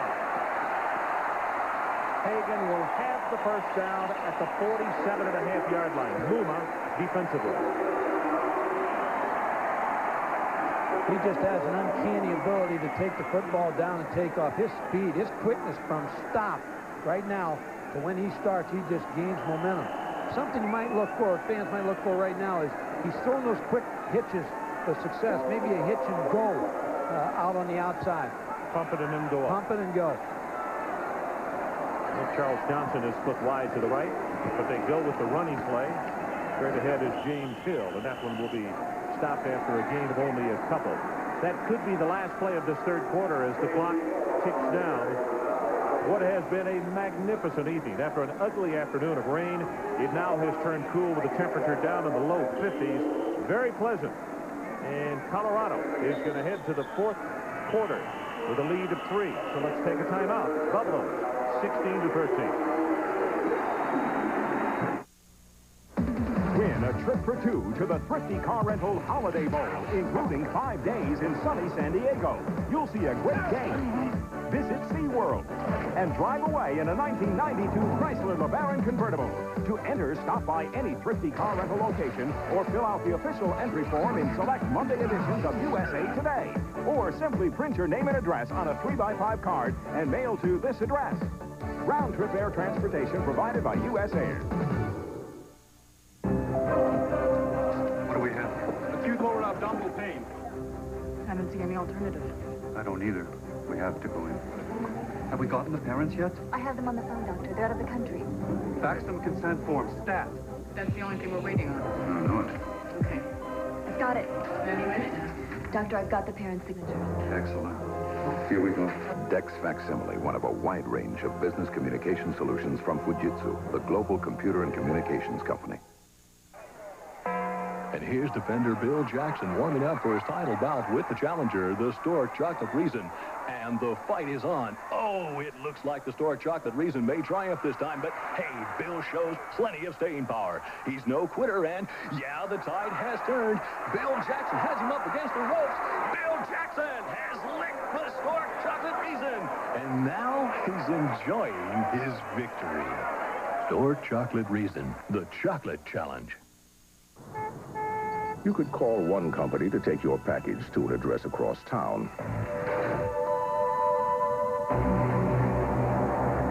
And you could find somebody to take your package to any address cross-country.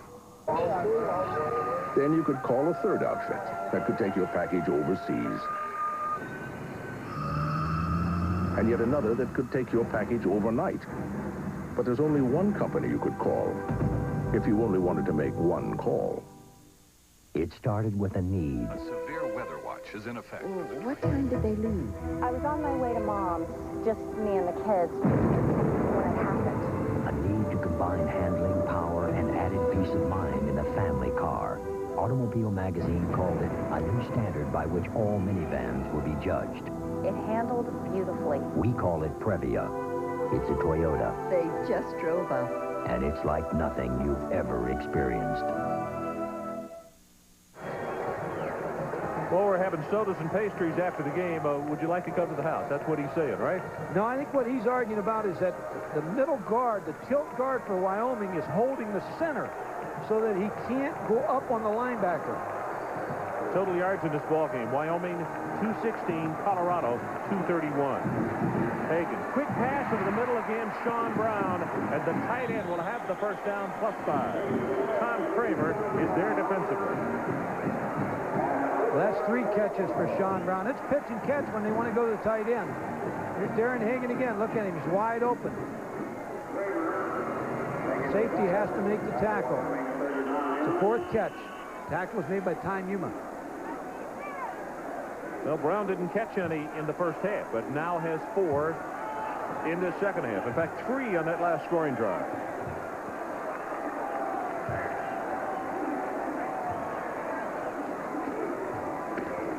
Snowden, left side, goes for a couple. Darrell Drake, who is a junior out of Omaha, comes up to make the stop.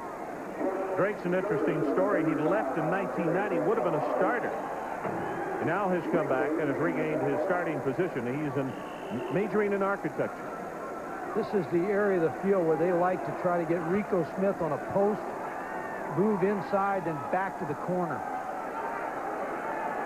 Well, they got their opportunity. He is top of the screen to the short side of the field. And Smith's who they're looking for, and I'll tell you what, the fullback, James Hill, came up and knocked down a pass that was not even intended for him. I think James Hill got in the wrong route there because they had the wide receiver Rico Smith open. He had just hooked back inside. Watch this. Watch Rico Smith. He's open. He's just going to go down and curl at about 10 yards, but James Hill gets in the throwing lane and thinks it's for him. Can't fault him unless he obviously ran the wrong route, and then poor Rico gets hit. Rico, I started to say, Rico then got hit, and he will say to Hill, who's only a sophomore, hey, listen, you got me whacked, and we didn't get the pass complete. 3rd down. They need the 29. Hagan, too high over the middle, and he had a couple of guys breaking free, but just threw it a little bit quickly. Westbrook is the man he wanted. See, I'm not sure who he was throwing to. He was too high for Westbrook, 81, and then he was too short for Rico Smith, and both were open. It was a tweener. That's what I mean. He had both of them breaking clear. Couldn't make up his mind. Was it a 7-iron or an 8-iron? He used the 7 too much. Berger, who has been outstanding tonight for the Buffaloes, very high kick. This one headed to the far side of the field, and is going to take a Colorado bounce and go out of bounds at the 11-yard line. So let's take a break. 13:42 left in our ball game. Buffaloes by 3. Another wimpy sandwich. Not me. I've got Vintage Farms Deli Loaf. It's got real sliced meat chunks. Still going. Nothing outlasts the Energizer. They keep going and going and going. The Allstate agent who helps insure your home can give you a hand with a plan for life insurance. Your Allstate agent wants to be your agent for life. Allstate Life. Financial strength you can count on. Shine a light on you, shine a light on me. Keep your Bud Light shining for everyone to see. Shine a light on this, shine a light on that. Oh, shining all the others is with Bud Light. That. When you're looking good, you want Bud Light. The clean, fresh taste won't fill you up and never let you down. You can taste it, you can feel it. You know you got it right. Everything else is just a light to keep your Bud.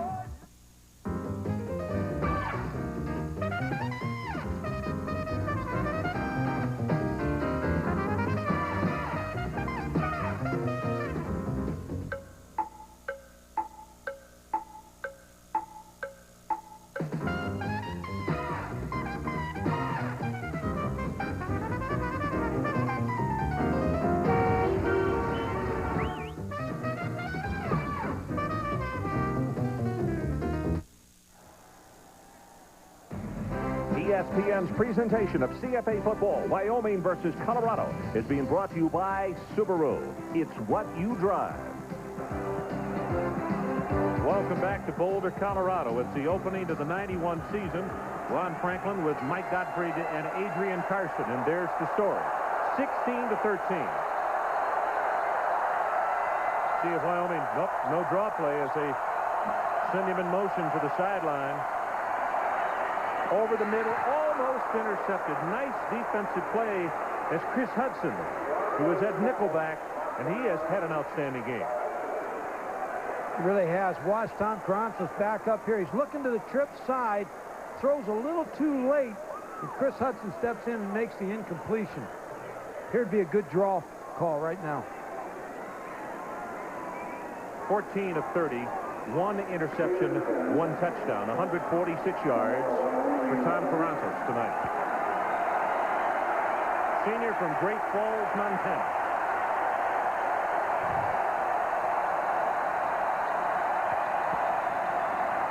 They fake the draw. He is in big trouble and down at the 3. Ron Woolfolk.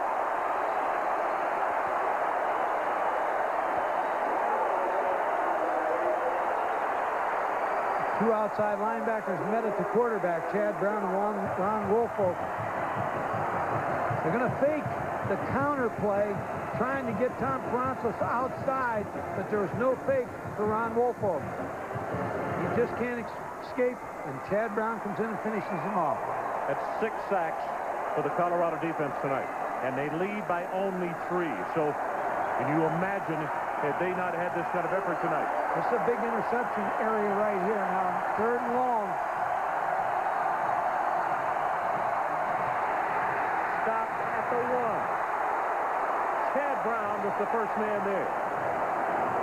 Now, the most important thing for Wyoming, they've got a great kicker in Sean Fleming, but he's not going to have his full 15-yard drop, Mike. It's only going to be about 12 or 11 and a half yards. Well, Colorado will have to decide whether they want to try to rush and block it or set up a return with Darian Hagan. Either way, you're in pretty good shape. If you're going to block it, Darian Hagan makes the catch. He's still going to make a couple yards in good field position. Keep an eye on Clemens. Cannot take a step back. That would be a safety.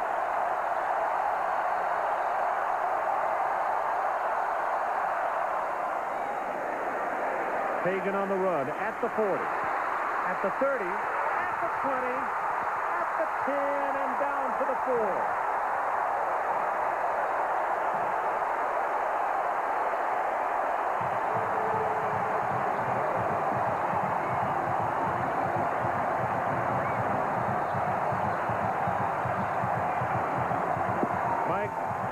The kick was 38 yards. He just returned it 37. Well, it's an option play. That's why I say, why not let him return the kick? He's exciting back there. That's just one more option play that he's running the ball game. Watch him. He is so elusive, so quick. Almost breaks it. 3 returns for 57 yards, and look who got him. 42, Sean Fleming, who just punted. Snowden, oh my goodness, is he hit, and that's Corey Tallis. I'll tell you what, on the defensive side of the ball, that young man gets my vote at 195 pounds to be playing middle backer against linemen that outweigh him by 70 and 80 pounds. That's something. You're so right. He's played so well tonight, 6'2", 190. Where you have a problem now, defensive Colorado, they have the option threat down here, and they have the threat of throwing the ball on a play action with Sean Brown. By the way, Tallis has 8 tackles in the ball game, 7 solo. There's the pitch. Snowden gathers it, and he is whacked down at the 2-yard line. Won't get in. Boy, a great catch. He ended up hitting his own wide receiver. Chuck Snowden, watch this play by Darren Hagan. Again, the option's tough to defend here on the goal line. Look at the catch that he made. Now he'll run into his own wide receiver. Guess who again? That's Glass. He's really a hitter. And he didn't start last week. The injury to Brian Balker, severe ankle, gives him a chance to play for Joe Tiller. And that's number 9. That's Charles Johnson, who is down. And he is the teammate that Coach Godfrey was talking about that he collided with. I'll tell you what, all the credit in the world to Snowden. That ball could have wound up on the ground with a recovery by Wyoming. As I look at Bill McCartney, I know what's going through his mind. He knows they have to get in here. He just cannot keep allowing the Wyoming to be with them in this game. Here's where now, if you're the defense, the person who becomes, I think, the most important receiver is Sean Brown.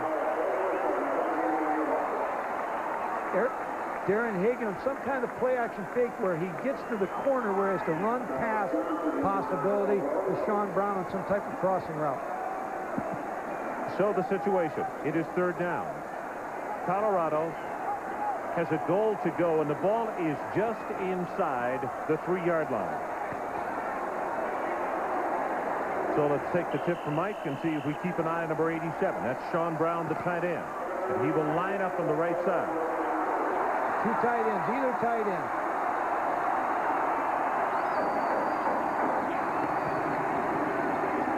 Fake it. Hagan will walk it in. Touchdown, Colorado.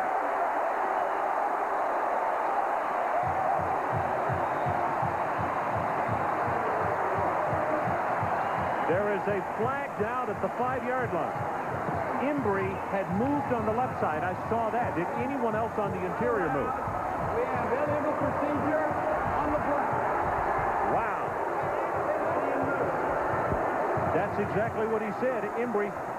Now, to go back to that point, yeah, the tight end can move, but not at that juncture, not just before the ball is snapped. No. He didn't have the count to get reset. No, he didn't get reset. And again, Colorado had just what they wanted. Bill McCartney wanted Darren Hagan on the outside with a run-pass possibility, and he ran it in.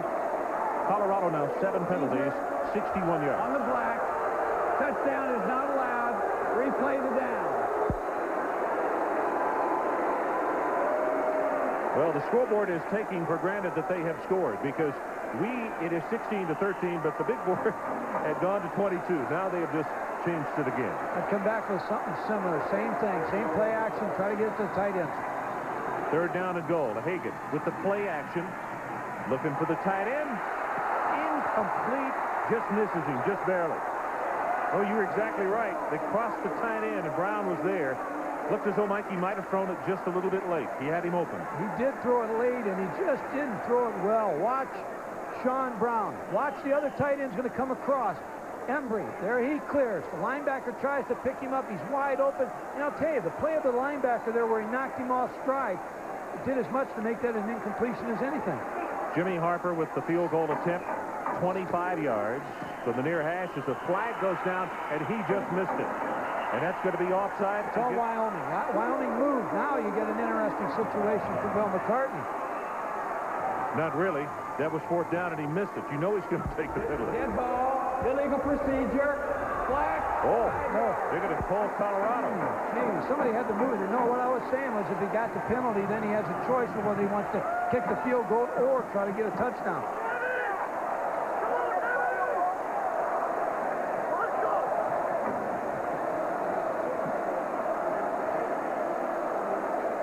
Watch number 66.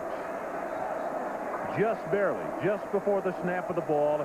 And we have to believe that's who they're flagging, Mike. Yeah, he drew the defensive line of Wyoming on that move. That's the freshman, Clint Moore, starting his first varsity game tonight. Now the discussion. I think they have another chance to kick field goal because it happened before the snap of the ball. Right. So the penalty has to be, Wyoming, what you're saying is Wyoming cannot decline the penalty. Right. So now a 30-yard attempt. Plus, it gives Jim Harper a second chance. You missed just a second ago. It is blocked in the middle. Harper goes for it on the ground, and Wyoming has come up big again. Paul Wallace got the block. That was the kicker's fault. He didn't get any height at all on that football. That's when you take that tee away. Sometimes you try to overcompensate. You try to line drive it, didn't get any height on it. Jimmy Harper, number 16. Watch his kick, unless we get a muff on the hold. See, no height at all. Wallace from the outside, and he just had a clean block. Bill McCartney's trying to move himself to try to get that in. Situation, 10:36 left in the ball game. Wyoming still hanging around. They're down by only 3. Driver to the right side, and he'll take it to the 20 for a couple. Brian Diet, the big sophomore from Arvada, Colorado, is there to make the stop. And you can see Driver clapping and looking toward the bench as they wait for the play to come in. This Wyoming club knows that they are in a magnificent position to knock off the defending co-national champion. Driver, 12 carries now, 66 yards, and he is now the game's top rusher.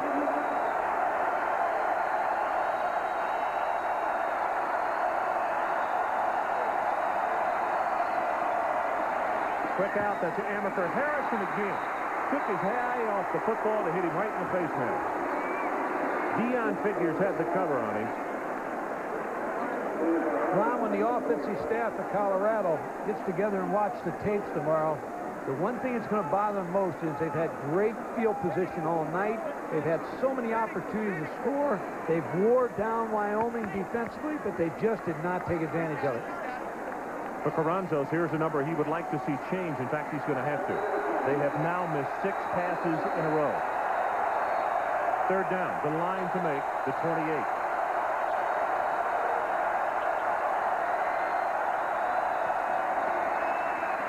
Carranzos, he's got him. He stepped out of bounds, and Mike, he caught that out of bounds. When you see the replay, they're going to give it to him at the 38.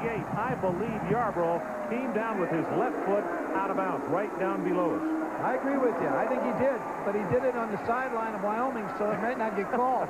Watch the throw by Tom Carranzos. It's a fade route. They stopped him from going inside. Let's see. No, he might be in. He's in. That's a great call, but they are a great no call by the official. My apologies to the brigade officials. Mine too. He was right there. You know, John Erickson handles the officials in basketball, but I don't know who does in football, but they've done a nice job tonight. Yes. Straight ahead on the running play, a driver will be stopped for no gain.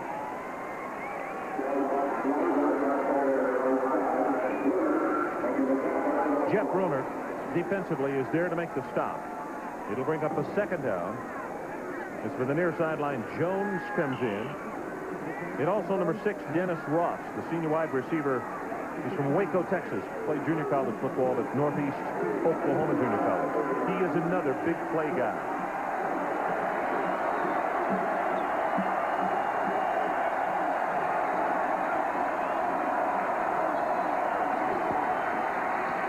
Carranza gets it away, incomplete. And Beekert was holding on to Jones, and because the ball was not catchable, no flag was thrown. Now it's going to be 3rd down and 10. Greg Beekert had a couple of problems with crossing routes. Mike Jones was open, but just not a well-thrown football. Greg Beekert's the leader of this defense. Pennington comes in at fullback. He still doesn't have a varsity carry. He has moved around quite a bit. He's formerly a quarterback. They use him as a blocker primarily. He's number 44 behind Carranza. I wouldn't think he's going to get his first one now. No, I wouldn't say so in 3rd and 10. Carranza drills it incomplete, and he just had to get rid of it. He had pressure all over him. Chad Brown threw him to the turf just as he was throwing. And Carranza can't be upset with himself. He just couldn't wait any longer to get that one away. Rivers is who he wanted. And again, it's Darian Hagan.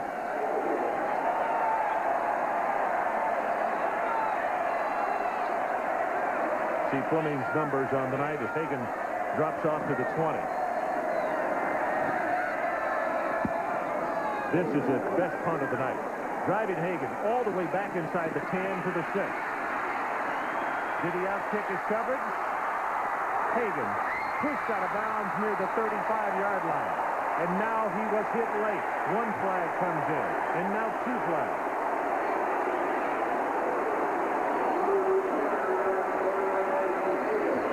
$54 yards in the kick and 29 yards on the return.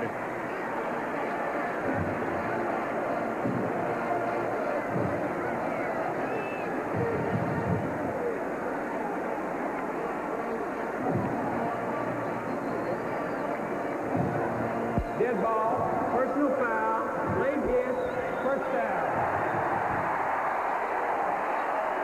One more look. Hagan out of bounds right there, and then is pushed by Fleming. So let's take a break. 8:39 left to play. Colorado 16-13. This is Milan Henelička, goaltender for the Czechoslovakian Olympic hockey team. He's taken hundreds of stitches, suffered 8 fractures, and has even been knocked unconscious. Yet he once went 11 consecutive periods without being scored on. But if you think it's tough to get something by him, wait till you see the guys at the ticket window if you don't have your Visa card. Because once again, the Olympics don't take American Express. Visa, it's everywhere you want to be. Win a trip for 2 to the Thrifty Car Rental Holiday Bowl, including 5 days in sunny San Diego. You'll see a great game. Visit SeaWorld and drive away in a 1992 Chrysler LeBaron convertible. To enter, stop by any Thrifty Car Rental location or fill out the official entry form in select Monday editions of USA Today. Or simply print your name and address on a 3x5 card and mail to this address. Round-trip air transportation provided by U.S. Air. I can't tell you how it feels when you're way out there on your own tracking the bad guys. How it feels leading a skilled team that's the eyes and ears of the whole outfit. When all your training is coming alive. But finding those tanks and telling the air cavalry right where to hit them, I can tell you exactly how that feels.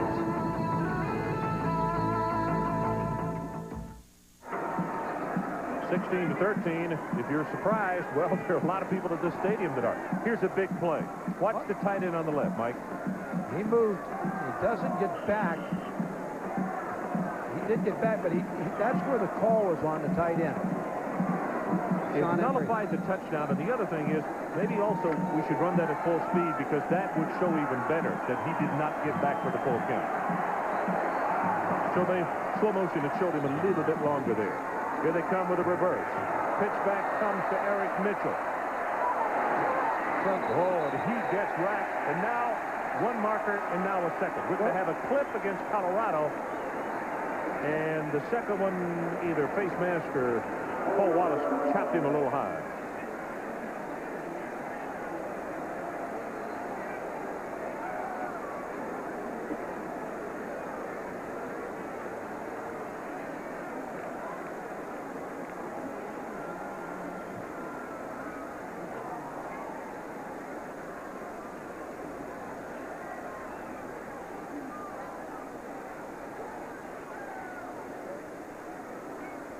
offsetting live ball foul. Cliff on the black, 5-yard face mask, white, replay, first down. When you run a reverse, sometimes the offensive lineman will be in a position. Watch, if you see Tom Kramer, number 58, who will get clipped. Here's the reverse coming. Almost dropped the ball. Here's Tom Kramer. There's the block. Got him from behind. And then there'll be a late call out of bounds, which will nullify it. Face mask. First down, Buffaloes from the 48-yard line. Hagan pumped once. Trying to run out of harm's way, and he'll have a couple. Let's see where they spot him out at around the 46-yard line. You know something, Mike? Sometimes I think it's not that he's a bad passer. If I were a defensive coach, I'd want him to throw. That's where I wouldn't want him right there, because you're all fouled up defensively. That's when he breaks the big one on you. He's throwing some good passes here in the second half. But don't you agree as far as his scramble, and that's when he really hurts you? I'd worry about him in all areas. 16-13 Colorado.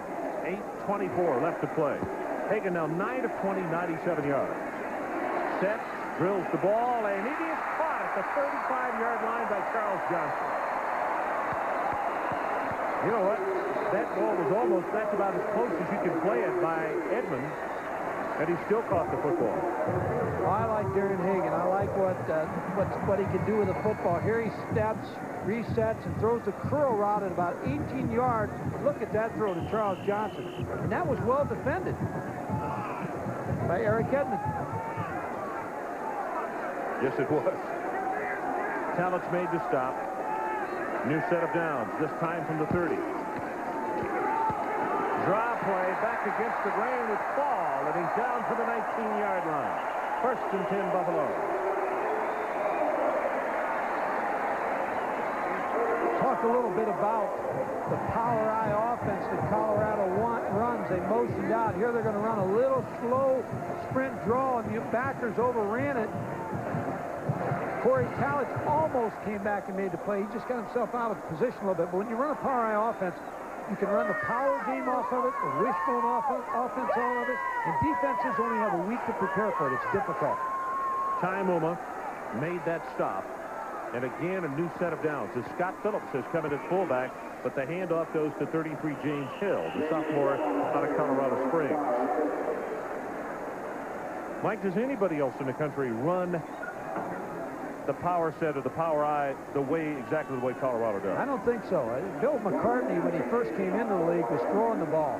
Then he went to the wishbone offense and gradually came to the power eye because he knows he's got a power running game and he's got the option game with it.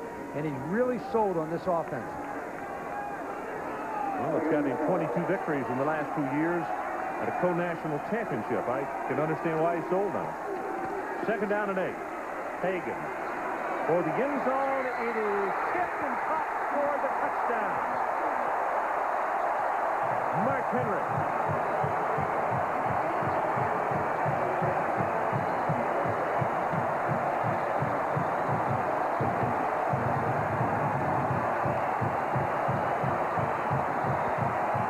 For the second time of the drive, Edmond had great position for cover. Both times the ball was caught. Mark Edmond can't play it any better. He tipped it. Mark Henry's the power eye guy. He can block, he can run the football, and a great catch, good concentration. Extra point attempt is good. So let's take one more look at what we're talking about. Eric Edmond in perfect position. He will tip this pass by Hagan. But watch what happens. It is tipped. Mark Henry catches it for the touchdown. You think selling domestic cars is easy? It says right here, those Alabama Honda Connection guys are offering 7.9% financing on every Civic, CRX, Accord, and Prelude. 7.9% financing on every Honda. Days like this, it's enough to make me want to get out of this business and raise chinchillas with my brother-in-law. No. Your Alabama Honda Connection dealers, Burke, Royal, Bonnet, Tameron, Townsend, Sarah. As a heating and cooling technician, I see a lot of heat pumps. I know that families depend on their heat pump for year-round comfort and performance. That's why I only install Carrier, like this Carrier high-efficiency heat pump. It quietly saves on heating and cooling costs year after year. Comfort and performance. That's the Carrier difference. When you need heating or cooling service, we're as close as your telephone. Call Darden Green, your neighbors for over 18 years. We service all brands of heating and cooling equipment. Hi, we're Greg. The perfect way to start your NFL Monday. NFL Monday Night Magazine and NFL Monday Night Matchup get you ready for the big game. Each week, beginning at 7:30 Eastern on ESPN. Ahead on SportsCenter, Monica Seles meets Martina in the U.S. Open final, while Jimmy Connors tries to fool Father Time again. Mississippi State takes on Texas with upset on its mind, and the Dodgers try to cling to first. I'm Jack Edwards. Join Tom Mees and me at 11:30 Eastern. Colorado 23-13 with 6:52 left. Watch Eric Edmond, number 5. He's in the left corner here. Darian Hagan's rolling out. You'll see number 5 come into the picture. Mark Henry runs by him, but watch him recover and almost stop the play being a touchdown. Now look at this catch. You talk about concentration. Great catch by Mark Henry. So the scoring drive, 5 plays, 48 yards, 1:47 seconds. And Henry, that's his first reception of the night for Henry, and he grabs it in for the touchdown. Very popular player. You could see on the sidelines his teammates gathering to congratulate him. And on the near side, Wyoming kind of looking at the ground thinking, hey, we probably deserve better than this. Right now, they're down by 10, under 7 to play.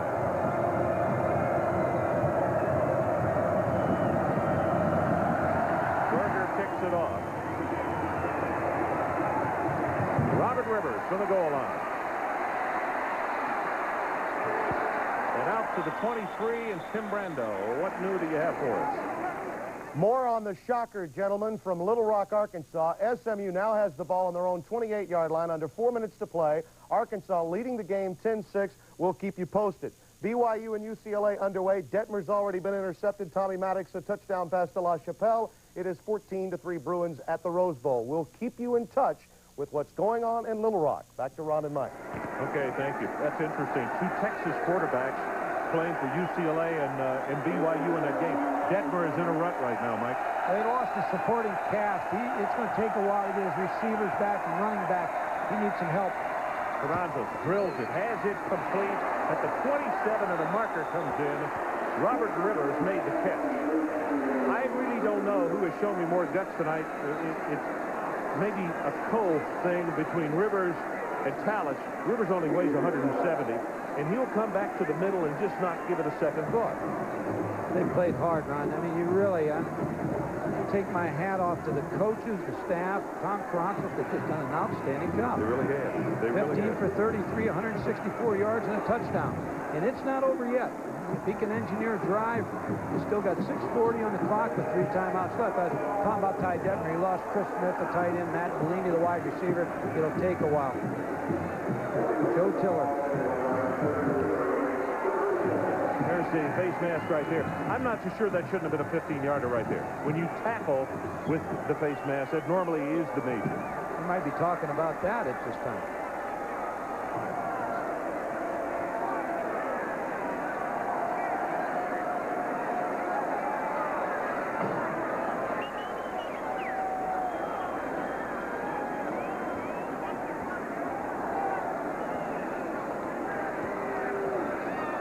Well, be sure to be with us this coming Thursday night. David Klingler and the Houston Cougars go down to Miami to take on the Miami Hurricanes.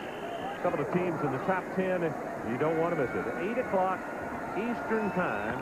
Mike Patrick and Mike Gottfried will be there for all the explosive action.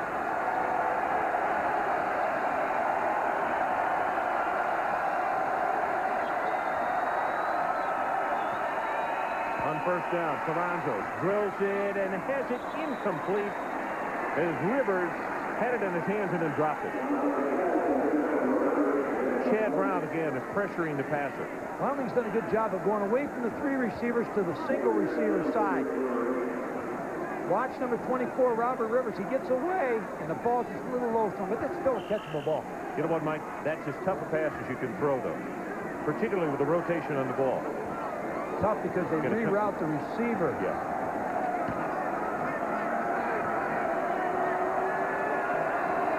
Second down and 10. Line of scrimmage to 33. Draw play. Driver. Goes through one Colorado tackler, the Jerry Campbellton, that came up and hit him. Glanced off. And now it's going to be third down.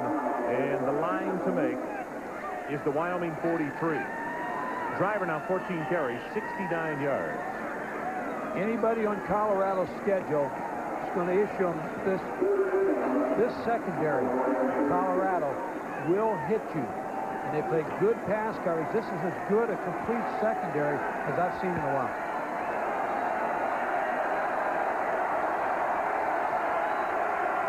Toronto 16 of 36, 170 yards. Chad Brown hitting, ball is fumbled. It is loose at the 33, and Colorado has recovered. Brown caused the fumble.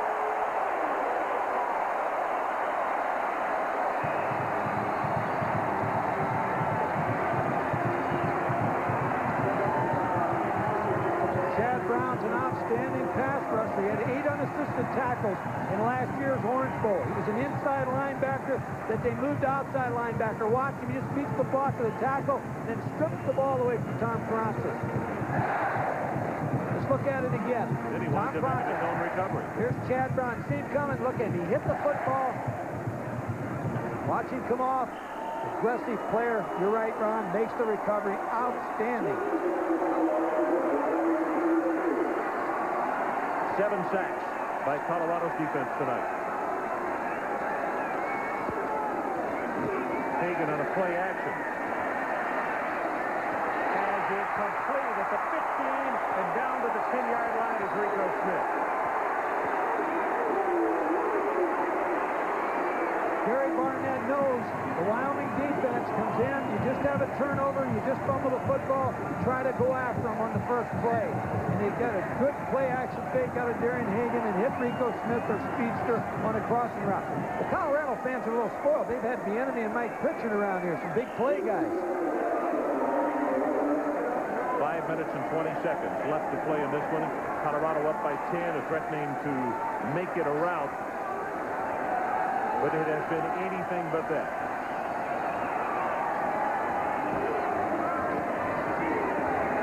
Pitch to call. And again, that is Pat Glass. I'm going to make you a wager. Glass can find himself a starting spot. Whether Bowker comes back or not, the way he likes to strike. We're not allowed to do that, are we? Well, for a soda.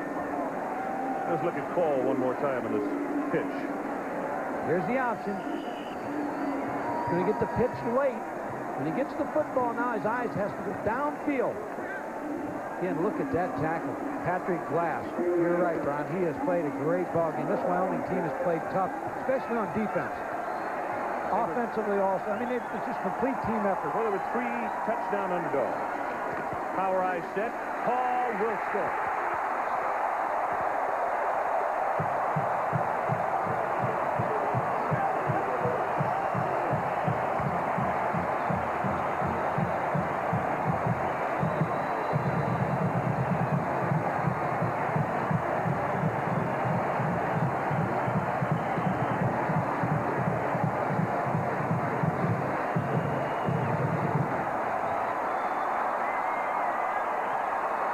Jim Harper knocks it through. So the 5:09 left in the ball game. It is Colorado 30 and Wyoming 13. As you look at the redshirt freshman, Kent Call takes it in for his first varsity touchdown.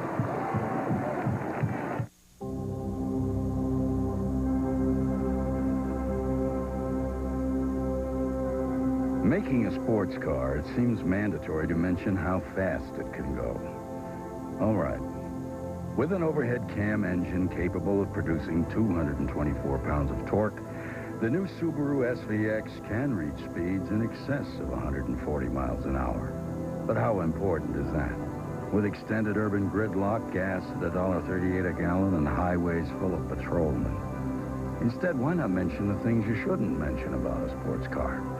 A strong well, an anti-lock braking system, over 24 safety features, the ability to carry 4 adults, all-wheel drive, engineering that endures.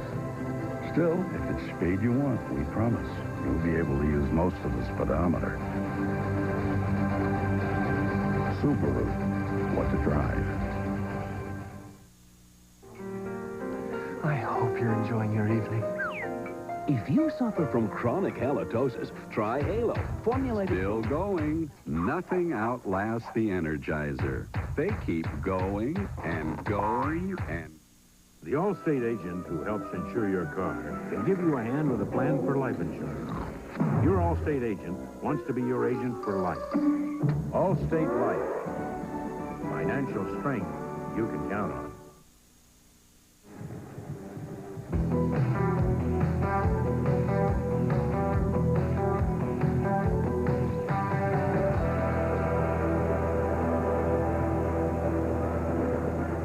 Be sure and join Mike and I 1 week from tonight. We'll be down at Florida Field, Alabama and Florida, 7:30 Eastern Time. By the way, Florida won today, 59-21 over San Jose at Alabama.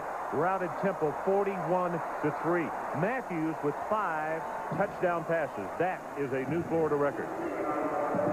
They brought a new offensive scheme into the SEC. Shea Matthews has played extremely well for the Gators.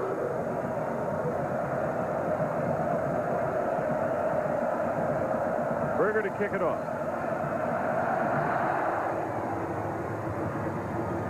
Robert Rivers at the 5.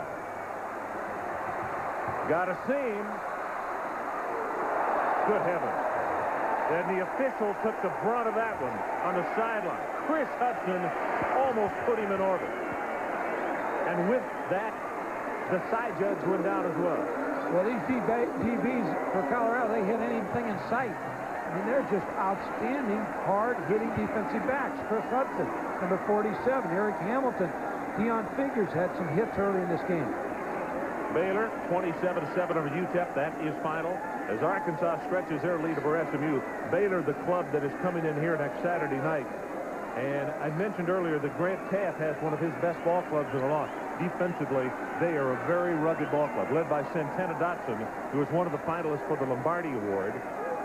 And offensively, Robert Strait, one of the most sought-after running backs in the state of Texas for a long time.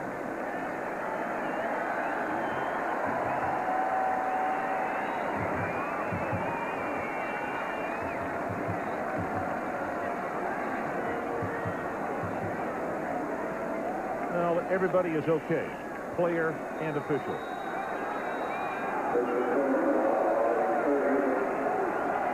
.502 left to play.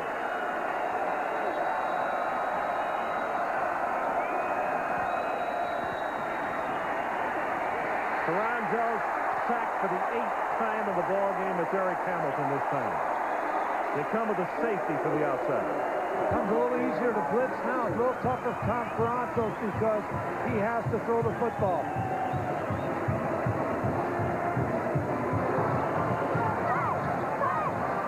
Tough defensive backfield. I just can't tell you how impressed I am with the way this defensive backfield of Colorado has played. 8 sacks tonight for the Colorado defense. Wyoming has 1 sack of Hagan, 8 for a -44. And defensively, Chad Brown, you have to start off with him. Caused the fumble just a moment ago, which led to that last touchdown. Whistles all over the place. And the 25-second clock had run down.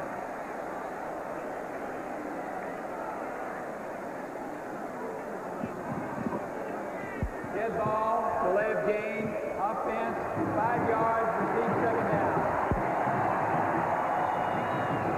Ron, what's going through Joe Tiller's mind right now is he knows his kids are giving everything tonight. He's got to be proud of his team. He's got to take them in the locker room and tell them, hey, we played 3 good solid quarters. We took the team that was the national champions. We've got to grow from this game. And the transition year is difficult, but that team will stick with him. 2nd down, and the line to make is now the 41.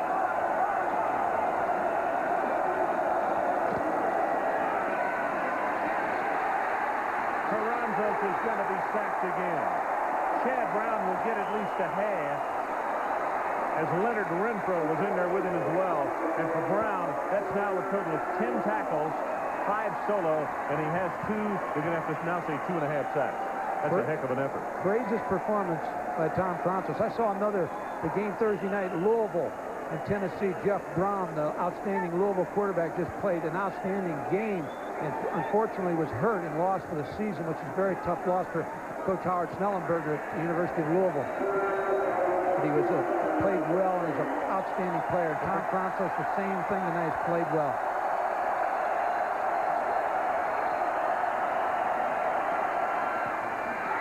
Ball is caught. Beekert had cut in front of, we thought for a moment, might have what could have been a second interception of the night if it got through his hand. Swenson made the catch. Greg Beekert, he's going to be on the route here. Matt Swenson's crossing. Greg Beekert picks him up, gets his hand on the football, and there's another deflection. A good catch by Matt Swenson. Kept his feet in bounds for a good game.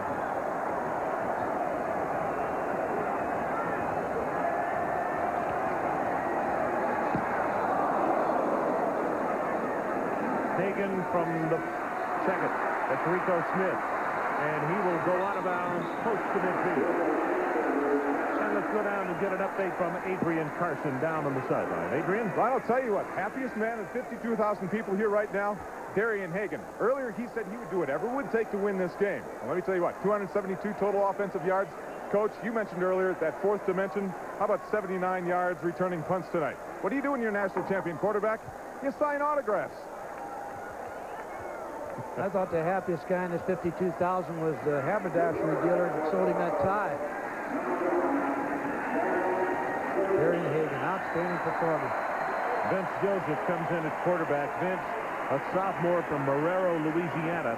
Very good thrower. Got all the reps in the spring because of the injury to Hagan. And the coaches say they have no qualms about putting this young man in the ballgame. That's Kendall Bussey, who has come in at fullback. He also is a freshman from Marrero, Louisiana, and he is the cousin of Barney Bussey, plays for the Cincinnati Bengals. And look at this.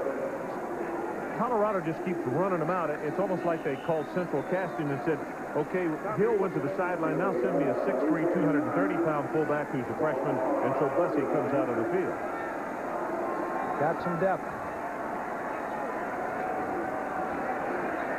Joseph under pressure, and he is going to be sacked. At the 45, that's Steve Cluden, the sophomore from Bismarck, North Dakota.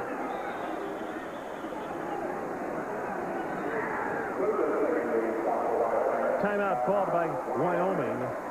And so with 2 minutes and 6 seconds left to play in this one, the Cowboys will stop the clock. Going to bring up a third down and 15, and right now, let's take the timeout with us. Colorado 30, Wyoming 13.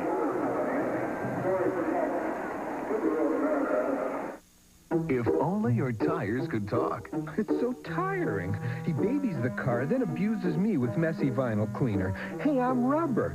Ooh, no-touch tire care. Ooh, nice foam. Introducing No Touch Tire Care, the first product to clean, shine, and protect tires in one easy step. No scrubbing, no dirty rags, no mess. Yeah, clean and shiny. Oh, no. Bad doggy. Go away. Treat your tires right with new No Touch Tire Care.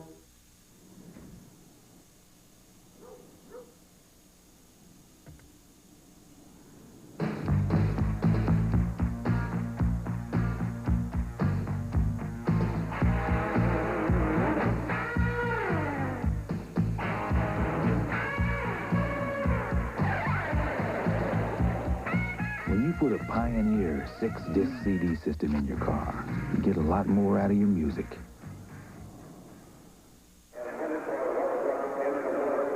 Well, the pass play on third down intended for Michael Westbrook was incomplete. And Colorado will have to punt the ball back with 1:59 left to play. Berger will do the kicking from back at the 30. Number 24, Robert Rivers, is back in a single safety. Berger, 5 kicks that average of 45 yards. He has been outstanding tonight. Special teams is something that Colorado prides itself in, and with numbers like that, you can see why. Their coverage teams do very well.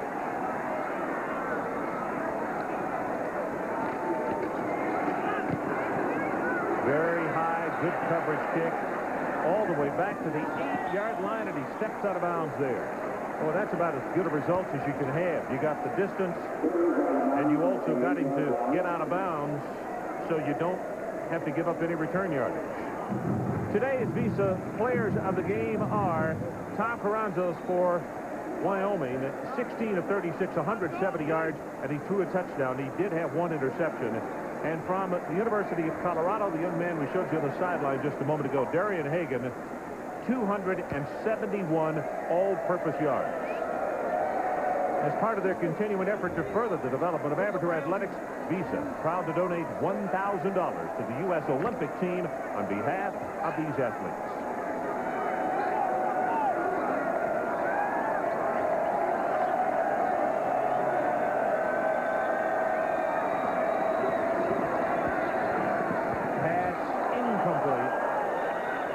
At the 25-yard line, Robert Rivers, the intended receiver.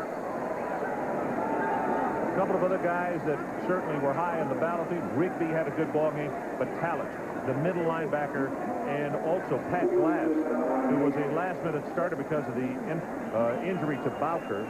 Certainly those guys have to receive some consideration. Coming up next, baseball tonight with John Saunders, then followed by SportsCenter. And, of course, we talked about Chad Brown. What a ball game he is at tonight.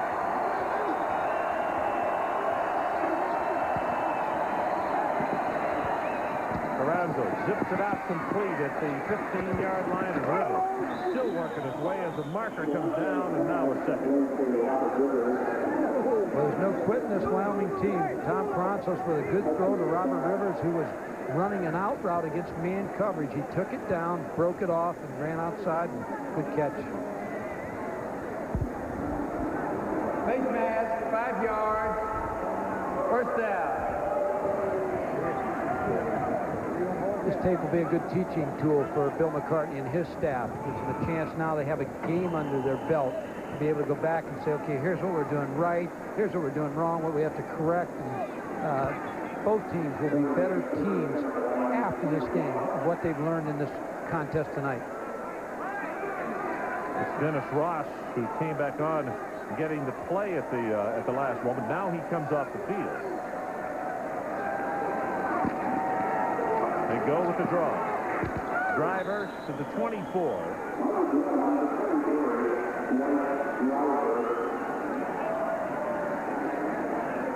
House Guest making the tackle. Interesting story.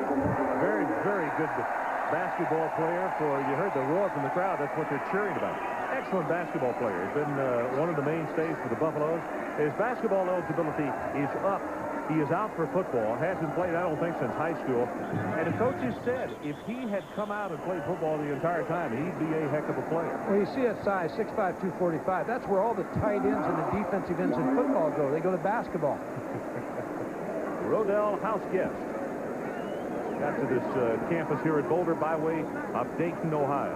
44 seconds left in this one with Colorado now comfortably on top by 17, 30-13. And to clean up a little homework here, reminding you that next Thursday night, it is Houston at Miami. In the Orange Bowl, that's an 8 o'clock Eastern start. Then on Saturday, the primetime game is Alabama against Florida.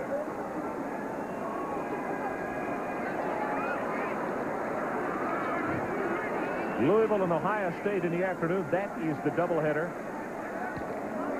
on Saturday afternoon. Baseball tonight coming up right after this. Ding, followed by SportsCenter.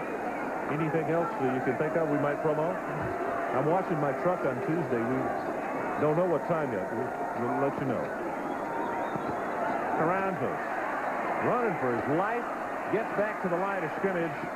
And that will not be a sack, but he'll wind up with a gain of only about 3 in the play. Ronnie Bradford, the junior from Commerce City, Colorado, comes over to make the stop.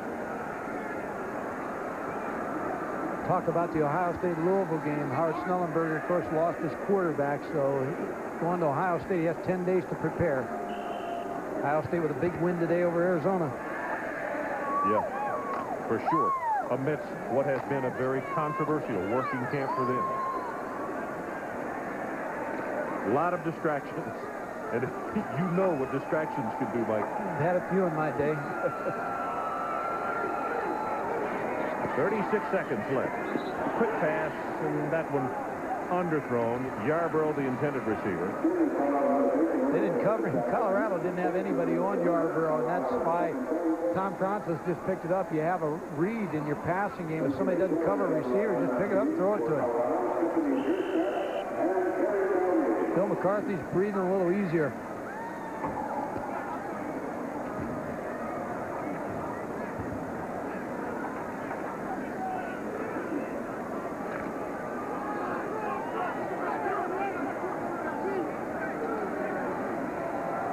Fourth down, and of course Wyoming down by 17 will give it one more shot.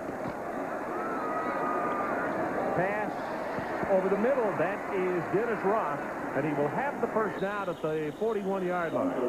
Wyoming has one more timeout left. There's a marker down, and I think that defensively, I think Colorado had jumped over there on the left side. You know, one other thing I wanted to... Offsides on the defense, refused. Result of the play is a better game. First down. Mike, a rumor that we've been hearing about the Rules Committee and maybe a major conference next year with the moving in of the goalpost is an interesting story. Talked to some coaches, Ron, and they said next year, because the extra point's been so automatic, is that they may move the ball to the 2-yard line for your 2-point conversion to try to get you to try more 2-point conversion. And for the 1-point kick, put the ball on the 15-yard line and make you kick it from there. So that would encourage coaches to go for the 2 points. So that would be a 32-yard attempt on an extra point. Draw up the middle, 10 yards, cut it off at 15, and this one is history. As the Colorado Buffaloes get the win. Once again, the final score, Colorado 30, Wyoming 13. Stay tuned for the Residence Inn College Football Scoreboard. From Mike Gottfried and Adrian Karsten, I'm Ron Franklin. So long from Boulder. The #1 airline across the Pacific now spreads its wings with service to London's Heathrow Airport. United, come fly the friendly skies.